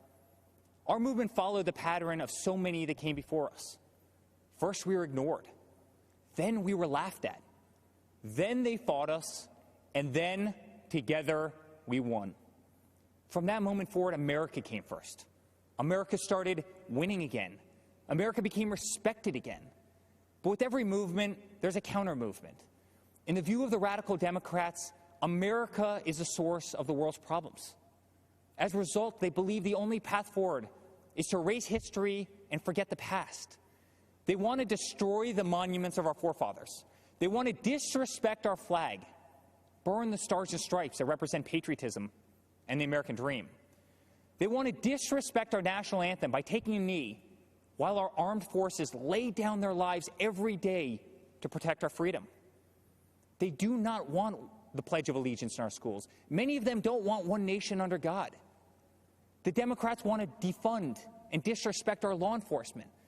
The Democrats want an America where your thoughts and opinions are censored when they do not align with their own. President Reagan said, "Freedom is never more than one generation away from extinction. It must be fought for, and it must be protected." This is the fight that we are in right now, and it is a fight that only my father can win.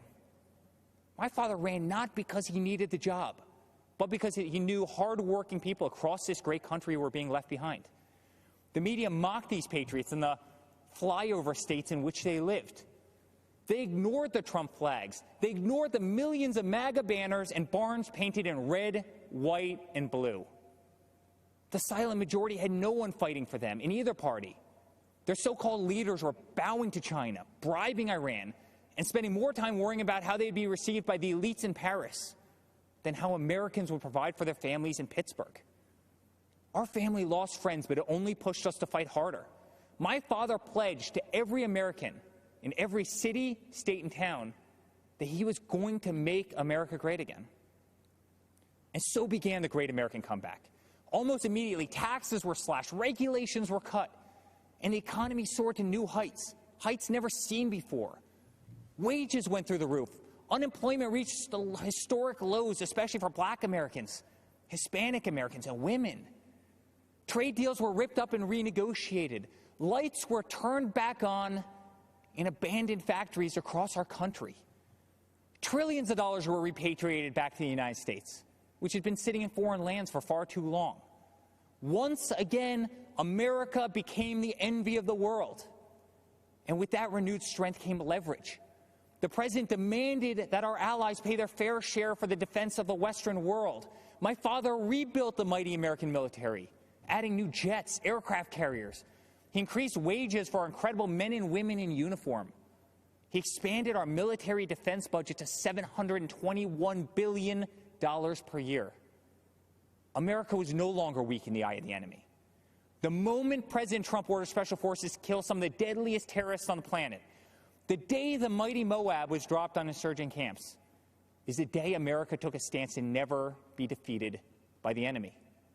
Al-Baghdadi, Soleimani, dead. Over and over, issue after issue, the economy, the wall, the military, trade deals, tax cuts, Supreme Court justices, VA hospitals, prescription drugs, school choice, right to try, moving the embassy to Jerusalem, peace in the Middle East. Never-ending wars were finally ended. Promises made and promises for the first time were kept. Most politicians spend their entire careers in Washington, D.C. and get absolutely nothing accomplished. For example, Joe Biden. Joe Biden is a politician who has been in government for 47 years. He's a career politician who's never signed the front of a check and does not know the slightest thing about the American worker or the American business, the engine which fuels the greatest economy the world has ever known. The same politician who has been a total pushover for communist China, and someone who would be a giant relief for terrorists who now have spent years running, hiding, and being taken out by the most talented military known to man. Joe Biden has pledged to raise your taxes by $4 trillion. 82% of Americans will see their taxes go up significantly. Biden has pledged to stop border wall construction and give amnesty and health care to all illegal immigrants. Biden has pledged to defund the police and take away your cherished Second Amendment. My father, on the other hand, delivered the largest tax cuts in American history, knows if you do not have a border, you do not have a country, and will always support law enforcement and your right to keep and bear arms. Every day, my father fights for the American people, the forgotten man and woman of this country, the ones who embody the American spirit, which is unlike anything else in the world. It built the New York City skyline. It built the Hoover Dam. And soon, under my father's leadership, it will send Americans to Mars. The American spirit can be felt in the majesty of the Grand Canyon, the shadows of Mount Rushmore, and the stillness of the air at Gettysburg. It can be seen in the wide-eyed wonder of every American child as they take their first breath in the greatest country the world has ever known. It defeated fascism, it defeated communism, and in 68 days it will defeat the empty, oppressive, and radical views of the extreme left. Ronald Reagan's quote ends with this simple warning. One day we could spend our sunset years telling our children what it was once like in the United States where men and women were free. Under President Trump, freedom will never be a thing of the past. That's what a vote for Donald Trump represents. It's a vote for the American spirit, the American dream, and for the American flag. To the law enforcement officer who's being attacked, betrayed, and whose job they are trying to make extinct, my Father will fight for you. To all houses of worship and to all people of faith, stripped of our religious freedoms and religious liberties, my Father will fight for you. To the voiceless, shamed, censored, and canceled, my Father will fight for you. To our farmers who work dawn to dusk to keep our plates full, my Father will fight for you.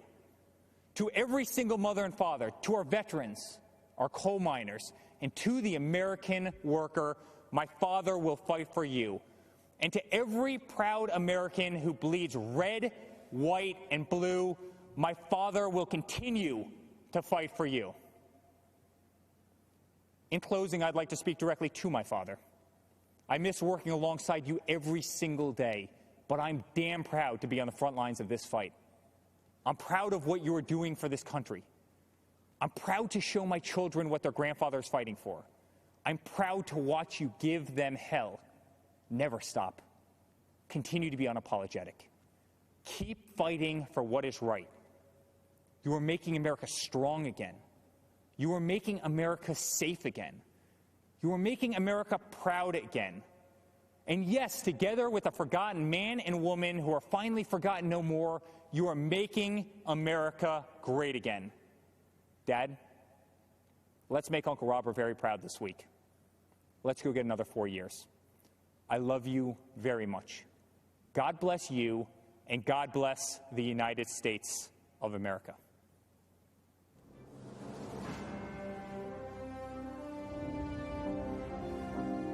We're going to build a future of safety and opportunity for Americans of every race, color, religion, and creed.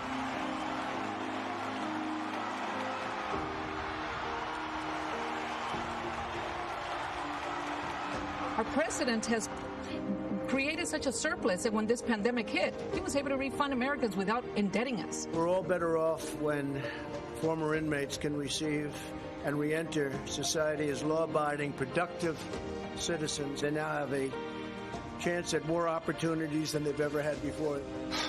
To be incarcerated for 16 and a half years for hearsay, I get emotional thinking about it. It's a feeling that I can't describe. When people say we're oppressed here in the United States, how? Right now, this country, for me, is the last beacon of hope and opportunity. If America falls, the entire world falls. Trump's pledge to the American workers definitely means a lot to me because I wouldn't be where I'm at today. I truly believe that my kids are going to look up to me one day.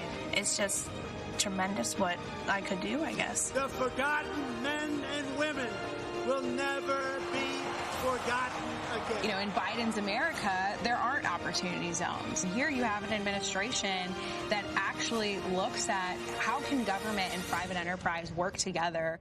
As we fight to deliver a better future for all women and for all Americans, we remember the wonderful victory 1 century ago. And in the following November, the ladies appeared at the polls on Election Day by the hundreds of thousands. They had won their right to vote. Before the China virus set in, it struck our nation.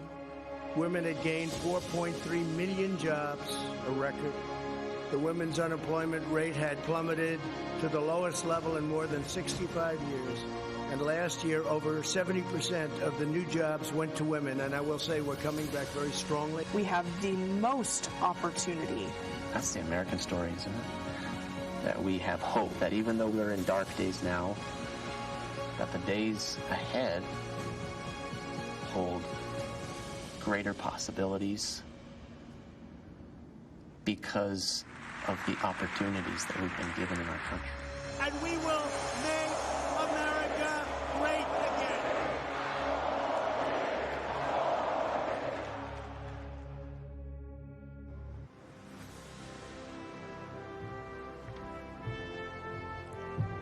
Good evening. My name is Daniel Cameron. I'm 34 years old and the first African-American Attorney General in Kentucky history. It is an honor to be with you as a proud Republican and supporter of Donald J. Trump. I was raised in Kentucky, just a few miles from Abraham Lincoln's birthplace. Our first Republican president believed in compassion, self-reliance, freedom, equality, and justice. Sadly, there are some who don't believe in this wisdom or in the better angels of our shared American history as they tear down the statues of people like Ulysses S. Grant, Frederick Douglass, and even Mr. Lincoln himself. Lincoln said, "Any nation that does not honor its heroes will not long endure." And for Republicans, our heroes are those who propelled an imperfect nation ever forward, always striving to make life better for everyone.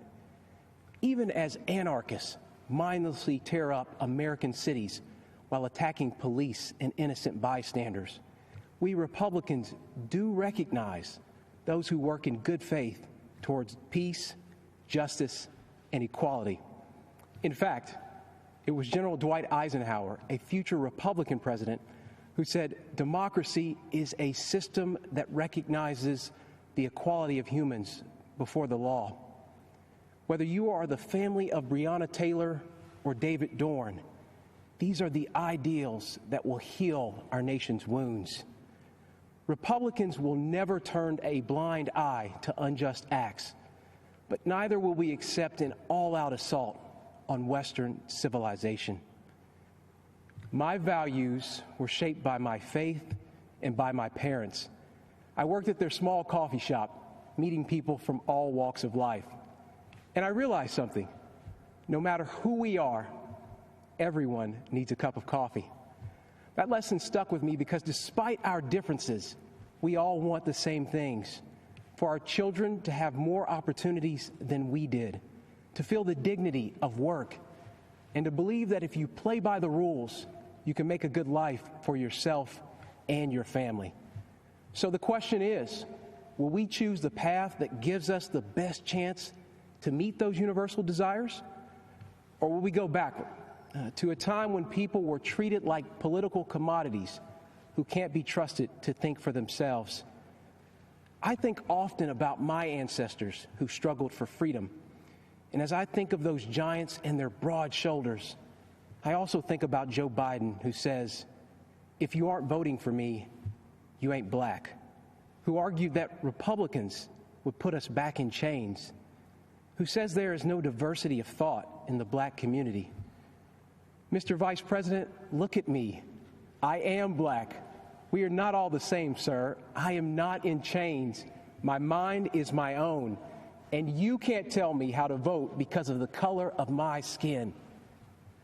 Joe Biden is a backwards thinker in a world that is craving forward-looking leadership. There's no wisdom in his record or plan, just a trail of discredited ideas and offensive statements. Joe Biden would destroy jobs, raise our taxes, and throw away the lives of countless unborn children. And he is captive to the radical left, a movement committed to cancel culture and the destruction of public discourse. They believe your skin color must dictate your politics.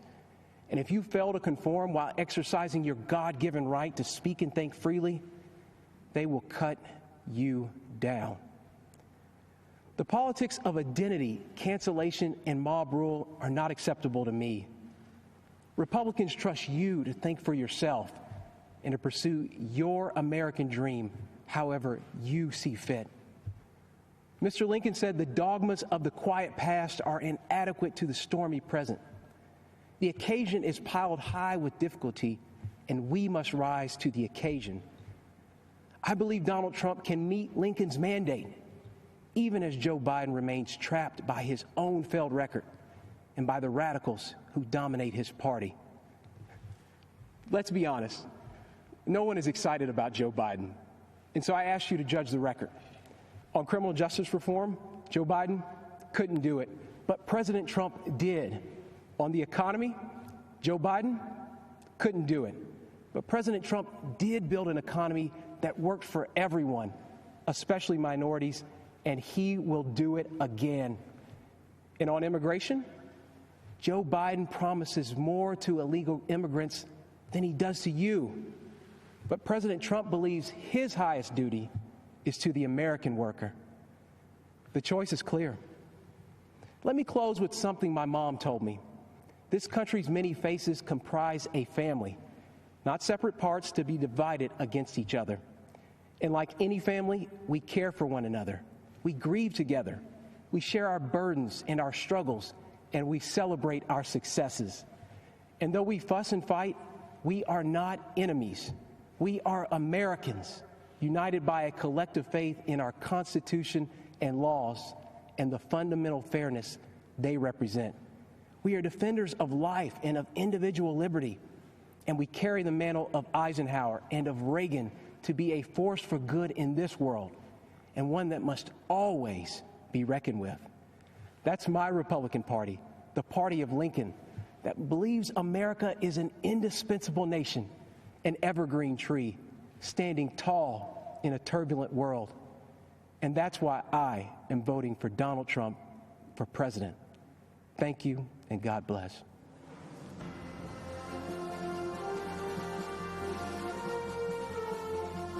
Hi, I'm Mike Pompeo. I'm speaking to you from beautiful Jerusalem, looking out over the old city. I have a big job as Susan's husband and Nick's dad. Susan and Nick are more safe, and their freedom's more secure, because President Trump has put his America First vision into action. It may not have made him popular in every foreign capital, but it's worked. President Trump understands what my great fellow Kansan President Eisenhower said: for all that we cherish and justly desire for ourselves or for our children, the securing of peace is the first requisite. Indeed, the primary constitutional function of the national government is ensuring that your family and mine are safe and enjoy the freedom to live, to work, to learn, and to worship as they choose. Delivering on this duty to keep us safe and our freedoms intact, this president has led bold initiatives in nearly every corner of the world. In China, he's pulled back the curtain on the predatory aggression of the Chinese Communist Party. The president has held China accountable for covering up the China virus and allowing it to spread death and economic destruction in America and around the world. And he will not rest until justice is done. He has ensured that the Chinese Communist Party spies posing as diplomats in America are jailed or sent back to China. And he has ended the ridiculously unfair trade arrangement with China that punched a hole in our economy. Those jobs are coming back home. In North Korea, the president lowered the temperature and against all odds got the North Korean leadership to the table. No nuclear tests, no long-range missile tests, and Americans held captive in North Korea came home to their families, as did the precious remains of scores of heroes who fought in Korea. Today, because of President Trump, NATO is stronger, Ukraine has defensive weapon systems, and America left a harmful treaty so our nation can now build missiles to deter Russian aggression. And in the Middle East, when Iran threatened, the president approved a strike that killed the Iranian terrorist Qasem Soleimani. This is the man most responsible for the murder and maiming of hundreds of American soldiers and thousands of Christians across the Middle East. And you'll recall, too, that when the president took office, radical Islamic terrorists had beheaded Americans, and ISIS controlled a territory in the size of Great Britain. Today, because of the president's determination and leadership, the ISIS caliphate is wiped out. It's gone. Its evil leader, Abu Bakr al-Baghdadi, is dead. And our brave soldiers, they're on their way home. The president exited the U.S. from the disastrous nuclear deal with Iran and squeezed the Ayatollah, Hezbollah, and Hamas.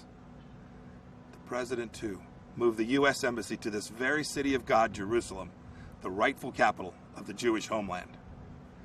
And just 2 weeks ago, the president brokered a historic peace deal between Israel and the United Arab Emirates. This is a deal that our grandchildren will read about in their history books. You know, as a soldier, I saw firsthand people desperate to flee to freedom. The way each of us can best ensure our freedoms is by electing leaders who don't just talk, but who deliver. An American hostage, imprisoned in Turkey for 2 years, Pastor Andrew Brunson, said upon his release that he survived his ordeal with these words of Scripture: be faithful, endure, and finish well. If we stay the course, we will. May God richly bless you, and may God bless our great nation, the United States of America.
It is my great honor to present First Lady Melania Trump.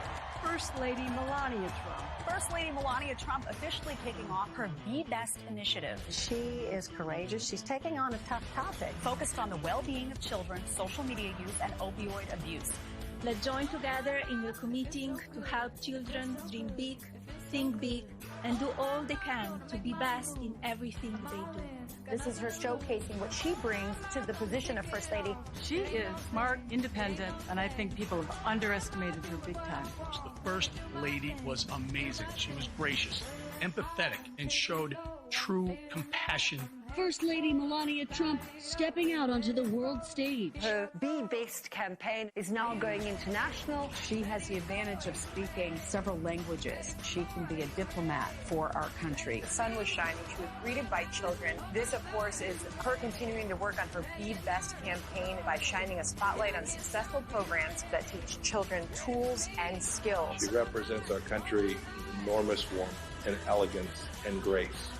Throughout history, women have made lasting impacts on society, and these women represent the strength of the female spirit. As First Lady of the United States, I'm proud of what this country continues to do for women. We as women must continue using our great tool of empowerment, our voices.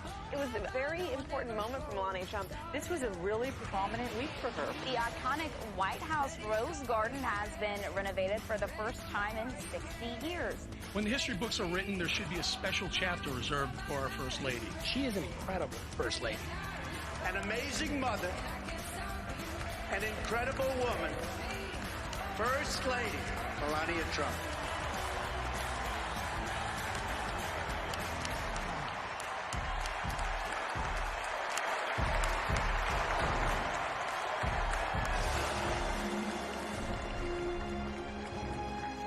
Ladies and gentlemen, please welcome the First Lady of the United States, Mrs. Melania Trump.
It seems like just yesterday that we were at our first convention, where my husband accepted the Republican nomination and then became our 45th President of the United States. Yet the energy and enthusiasm for who should lead this nation, it is real today as it was 4 years ago. I know I speak for my husband and the entire family when I say we have not forgotten the incredible people who were willing to take a chance on the businessmen who had never worked in politics. We know it was you who elected him to be Commander-in-Chief, and we know it is you who will carry us through again. We were humbled by the incredible support then, and we are still grateful today. I want to acknowledge the fact that since March, our lives have changed drastically. The invisible enemy, COVID-19, swept across our beautiful country and impacted all of us. My deepest sympathy goes out to everyone who has lost a loved one, and my prayers are with those who are ill or suffering. I know many people are anxious and some feel helpless. I want you to know you're not alone. My husband's administration will not stop fighting until there is an effective treatment or vaccine available to everyone. Donald will not rest until he has done all he can to take care of everyone impacted by this terrible pandemic. I want to extend my gratitude to all of the healthcare professionals, frontline workers and teachers who stepped up in these difficult times. Despite the risk to yourselves and your own families, you put our country first, and my husband and I are grateful. I have been moved by the way Americans have come together in such an unfamiliar and often frightening situation. It is in times like this that we will look back and tell our grandchildren that through kindness and compassion, strength and determination, we were able to restore the promise of our future.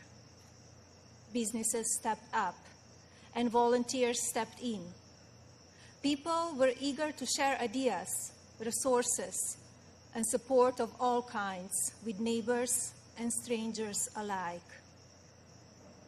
It has been inspiring to see what the people of our great nation will do for one another, especially when we are at our most fragile. Speaking of strength and determination, we recently celebrated the 100-year anniversary of the passage of the 19th Amendment. Yesterday, on the North Lawn of the White House, we unveiled an exhibit dedicated to women's suffrage. The exhibit called on children from across the country to send art honoring the meaning of this important time in women's history. When I was judging the entries, I reflected on the impact of women's voices in our nation's story, and how proud I will be to cast my vote again for Donald this November. We must make sure that women are heard and that the American dream continues to thrive. Growing up as a young child in Slovenia, which was under communist rule at the time, I always heard about an amazing place called America, a land that stood for freedom and opportunity. As I grew older, it became my goal to move to the United States and follow my dream of working in the fashion industry. My parents worked very hard to ensure our family could not only live and prosper in America, but also contribute to a nation that allows for people to arrive with a dream and make it reality. I want to take the moment to thank my mother and father for all they have done for our family. It is because of you that I'm standing here today.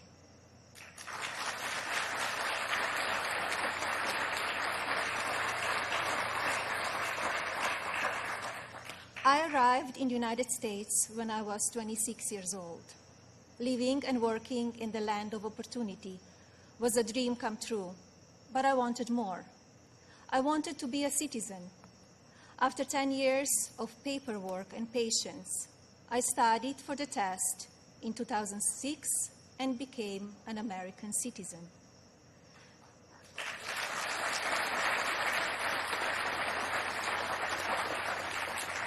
It is still one of the proudest moments in my life because with hard work and determination, I was able to achieve my own American dream.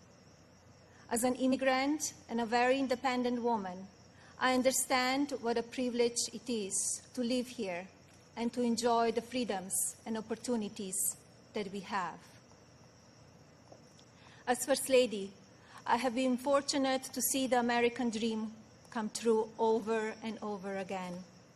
I have met many inspiring women, children, parents, and families who have overcome life-changing issues that include addiction, homelessness, family members who are ill or have passed away, abuse of all kinds, and many other challenges that would make most people give up.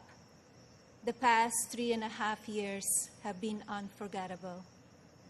There are no words to describe how honored, humbled, and fortunate I am to serve our nation as your First Lady. After many of the experiences I've had, I don't know if I can fully explain how many people I take home with me in my heart each day. From brave soldiers who give up so much so that we can be free, to children of all circumstances who I have met around the world. Thank you for inspiring me. It is my greatest honor to serve you. When I speak to members of the military, despite sacrificing time with their families, experience the fear of war or suffering loss, they have no regrets about serving our country. The same goes for their families and the families of first responders who often watch their loved ones walk out the door, not sure if or when they will come home. When I speak to families who have lost someone, the pain mixed with pride I hear in their voices is something I think about often. So thank you to all who serve our country in the military and as first responders. And thank you to the families who wait for them. You are our heroes in your own right. I have also been moved by the many children and families I've spent time with at hospitals, schools, and other locations around the world. Children who are dealing with pain or illness that would break even the strongest adult. Parents who are grateful to wake up every day and see that their child is still alive. These families are a testament to what faith and medicine, strength and science can do. On my first international trip as First Lady, my husband and I visited places of great significance to the three major religions: Islam, Christianity, and Judaism. One special memory from that trip is of a young boy I had privilege of visiting while at Bambino Gesù Hospital in Rome, Italy. While there, I read the little boy a story and learned that he and his family had been waiting for a heart for a very long time, and he had a grim prognosis. His situation brought my staff and me to tears, and we spoke of a little else as we flew to Belgium for the next part of our trip. Upon landing just a few hours later, we learned that a heart had been donated and would be going to the little one. I think about him often, along with so many amazing and strong young patients across our own country. More profound and sadly unavoidable examples of our country's strength and character have occurred in the communities that have been impacted by natural disasters. Hurricanes, tornadoes, and flooding may show the ugly side of Mother Nature, but in their aftermath, they can show us a beautiful side of humanity. My husband and I have visited many places that have been affected by natural disaster, and we are deeply moved by the strength of the people who have lost everything and the kindness of neighbors and communities. The common thread in all of these challenging situations is the unwavering resolve to help one another. I recognize the stories I just told about people who survive extraordinary circumstances. But Donald and I are also inspired by the millions of Americans who wake up each day with a simple yet courageous goal of providing for their families and keeping them safe. You are the backbone of this country. You are the people who continue to make the United States of America what it is, and who have the incredible responsibility of preparing our future generations to leave everything even better than they found it. Just as you are fighting for your families, my husband, our family, and the people in this administration are here fighting for you. No matter the amount of negative or false media headlines or attacks from the other side, Donald Trump has not and will not lose focus on you. He loves this country, and he knows how to get things done. As you have learned over the past 5 years, he is not a traditional politician. He doesn't just speak words. He demands action, and he gets results. The future of our country has always been very important to him, and it is something that I have always admired. In fact, it is to help ensure a better future for our next generation that I launched Be Best, my initiative to help children achieve their fullest potential. Be Best has one simple goal: teaching youth about the importance of their well-being, both mentally and physically. This also includes understanding online safety and the dangers of opioid and drug abuse. Through Be Best, my office and I have been able to highlight people, programs, and organizations that are doing extraordinary things in our country and around the world. I continue to believe that by shining a light on these positive examples, others across the country and globe will become inspired to do their part for our next generation. Helping children is not a political goal. It is our moral imperative. When I think back to a defining moment of Be Best, my mind goes to a trip I took to Africa. On that vast and beautiful continent, I was able to visit the countries of Ghana, Malawi, Kenya, and Egypt. One of those visits, in particular, had a profound impact on me. Ghana, on the coast of West Africa, was the first stop on my trip, and I experienced firsthand its warm people and their traditions. While there, I visited the Cape Coast Castle and learned more about the beginning of a cruel and often deadly journey in the era of the slave trade. I was horrified when I listened to the guide tell me so many inhumane stories, and I gained new perspectives. It is time in our history we must never forget, so that we can ensure that it never happens again. Like all of you, I have reflected on the racial unrest in our country. It is a harsh reality that we are not proud of parts of our history. I encourage people to focus on our future while still learning from our past. We must remember that today we are all one community comprised of many races, religions, and ethnicities. Our diverse and storied history is what makes our country strong, and yet we still have so much to learn from one another. With that in mind, I like to call on the citizens of this country to take a moment, pause, and look at things from all perspectives. I urge people to come together in a civil manner so we can work and live up to our standard American ideals. I also ask people to stop the violence and looting being done in the name of justice, and never make assumptions based on the color of a person's skin.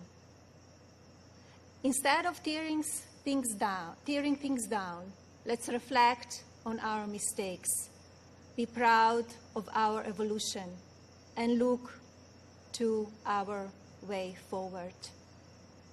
Every day, let us remember that we are one nation under God, and we need to cherish one another.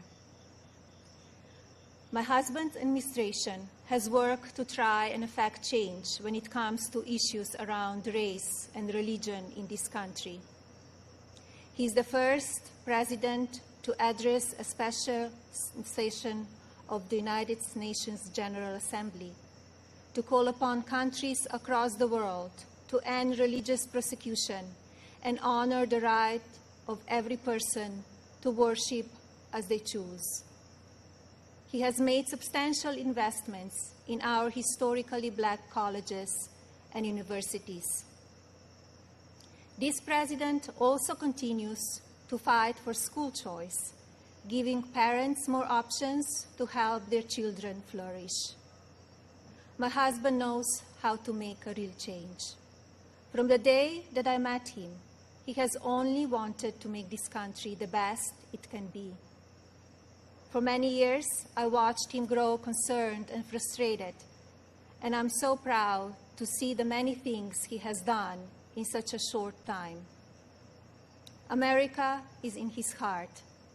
So while at times we only see the worst of people and politics on the evening news, let's remember how we come together in the most difficult times. And while debate rages on about issues of race, let's focus on the strides we have made and work together for a better tomorrow for everyone. Our administration has also devoted historic resources and produced life-saving results by raising awareness around opioid addiction and drug abuse, especially for children. When so often the headlines are filled with gossip, I want to take this moment to encourage the media to focus even more on the nation's drug crisis.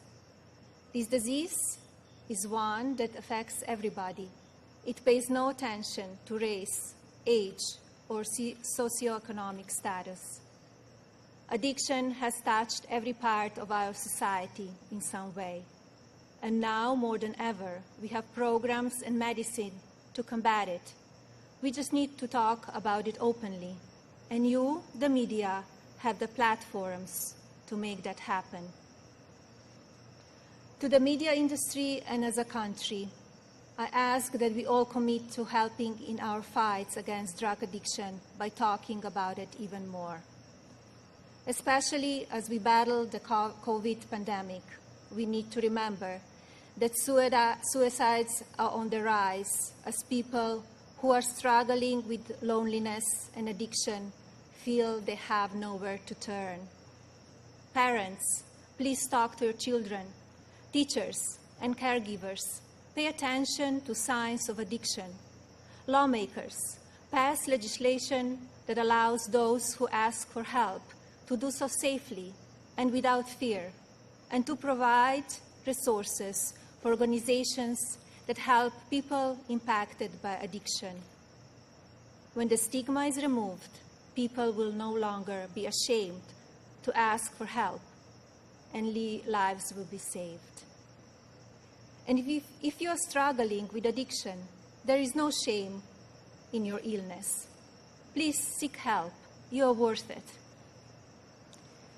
In my next 4 years as First Lady, I will continue to build upon Be Best and work with individual states to pass legislation to take care of our most vulnerable. I plan to continue the work I have started with children in foster care, as well as the minority communities and tribal nations. I want to ensure children are being protected and communities have the resources needed to combat drug addiction and child neglect or abuse. Like my husband and the administration, I will continue to encourage education that supports a child's individual needs. It is vital that children are given the building blocks to succeed. I also look forward to continue my work to restore the People's House, which is a lasting symbol of pride for our nation. I believe this iconic home needs to be cared for and preserved so it can be enjoyed by the people of this country and visitors from around the world for years to come. I'm passionate about this beautiful house, the grounds, and all they represent.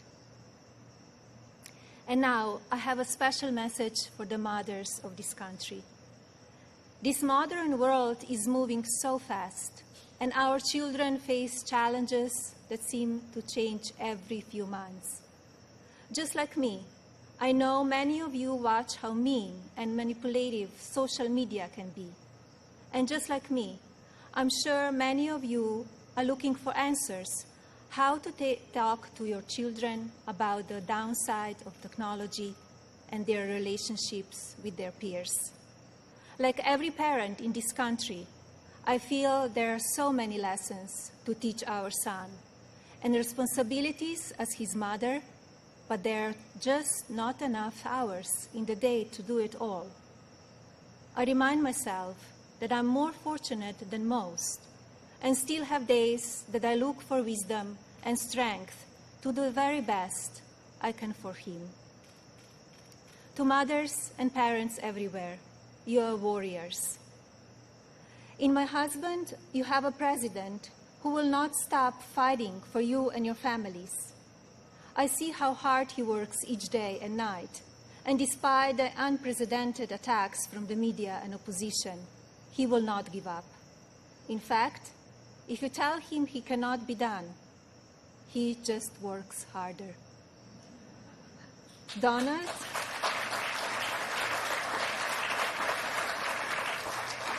Donald is a husband who supports me in all that I do.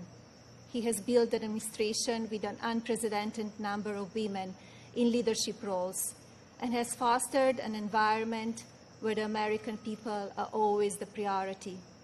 He welcomes different points of view and encourages thinking outside of the box. I know I speak for my husband and the family when I say we are so grateful that you have trusted him to be your president, and we will be honored to serve this incredible country for 4 more years.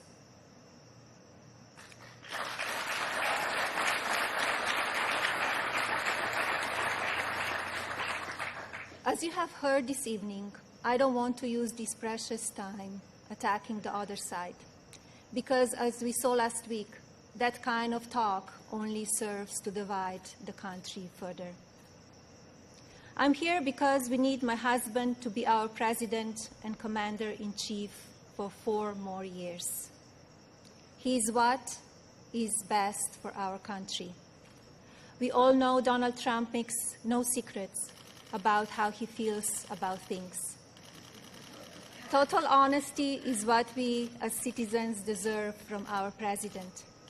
Whether you like it or not, you always know what he's thinking.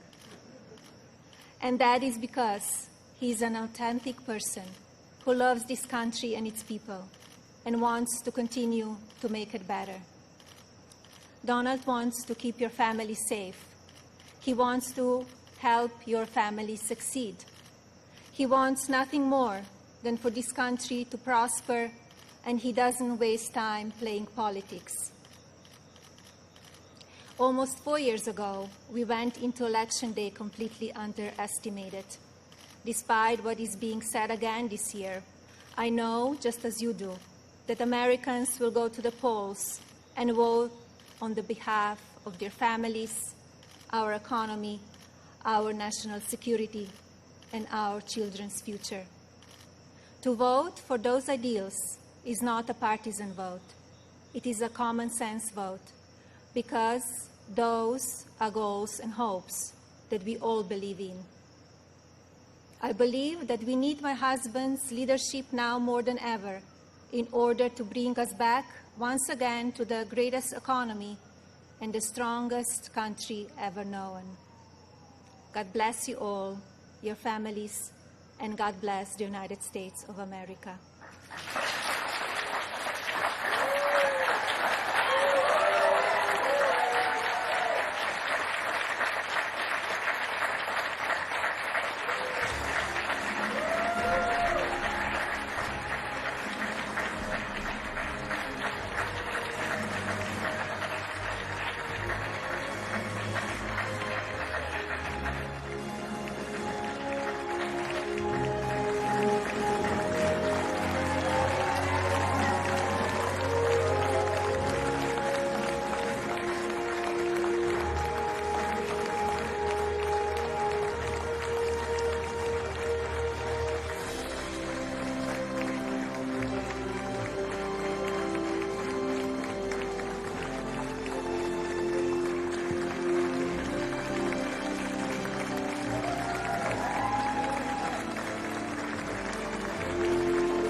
No,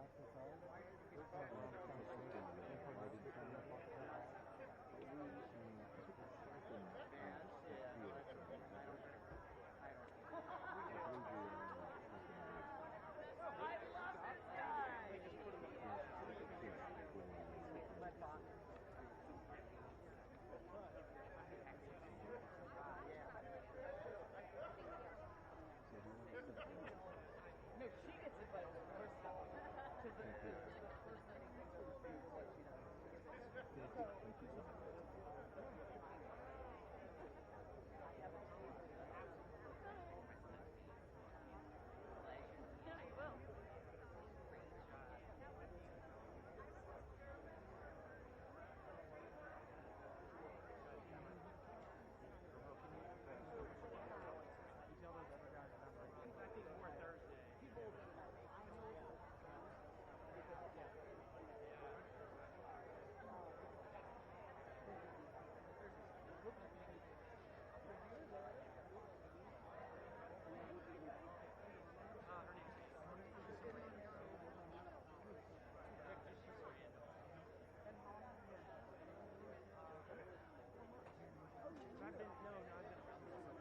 I work with President.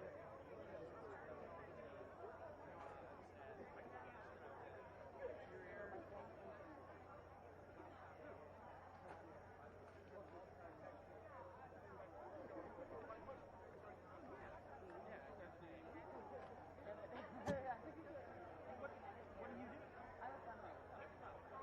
I would be good.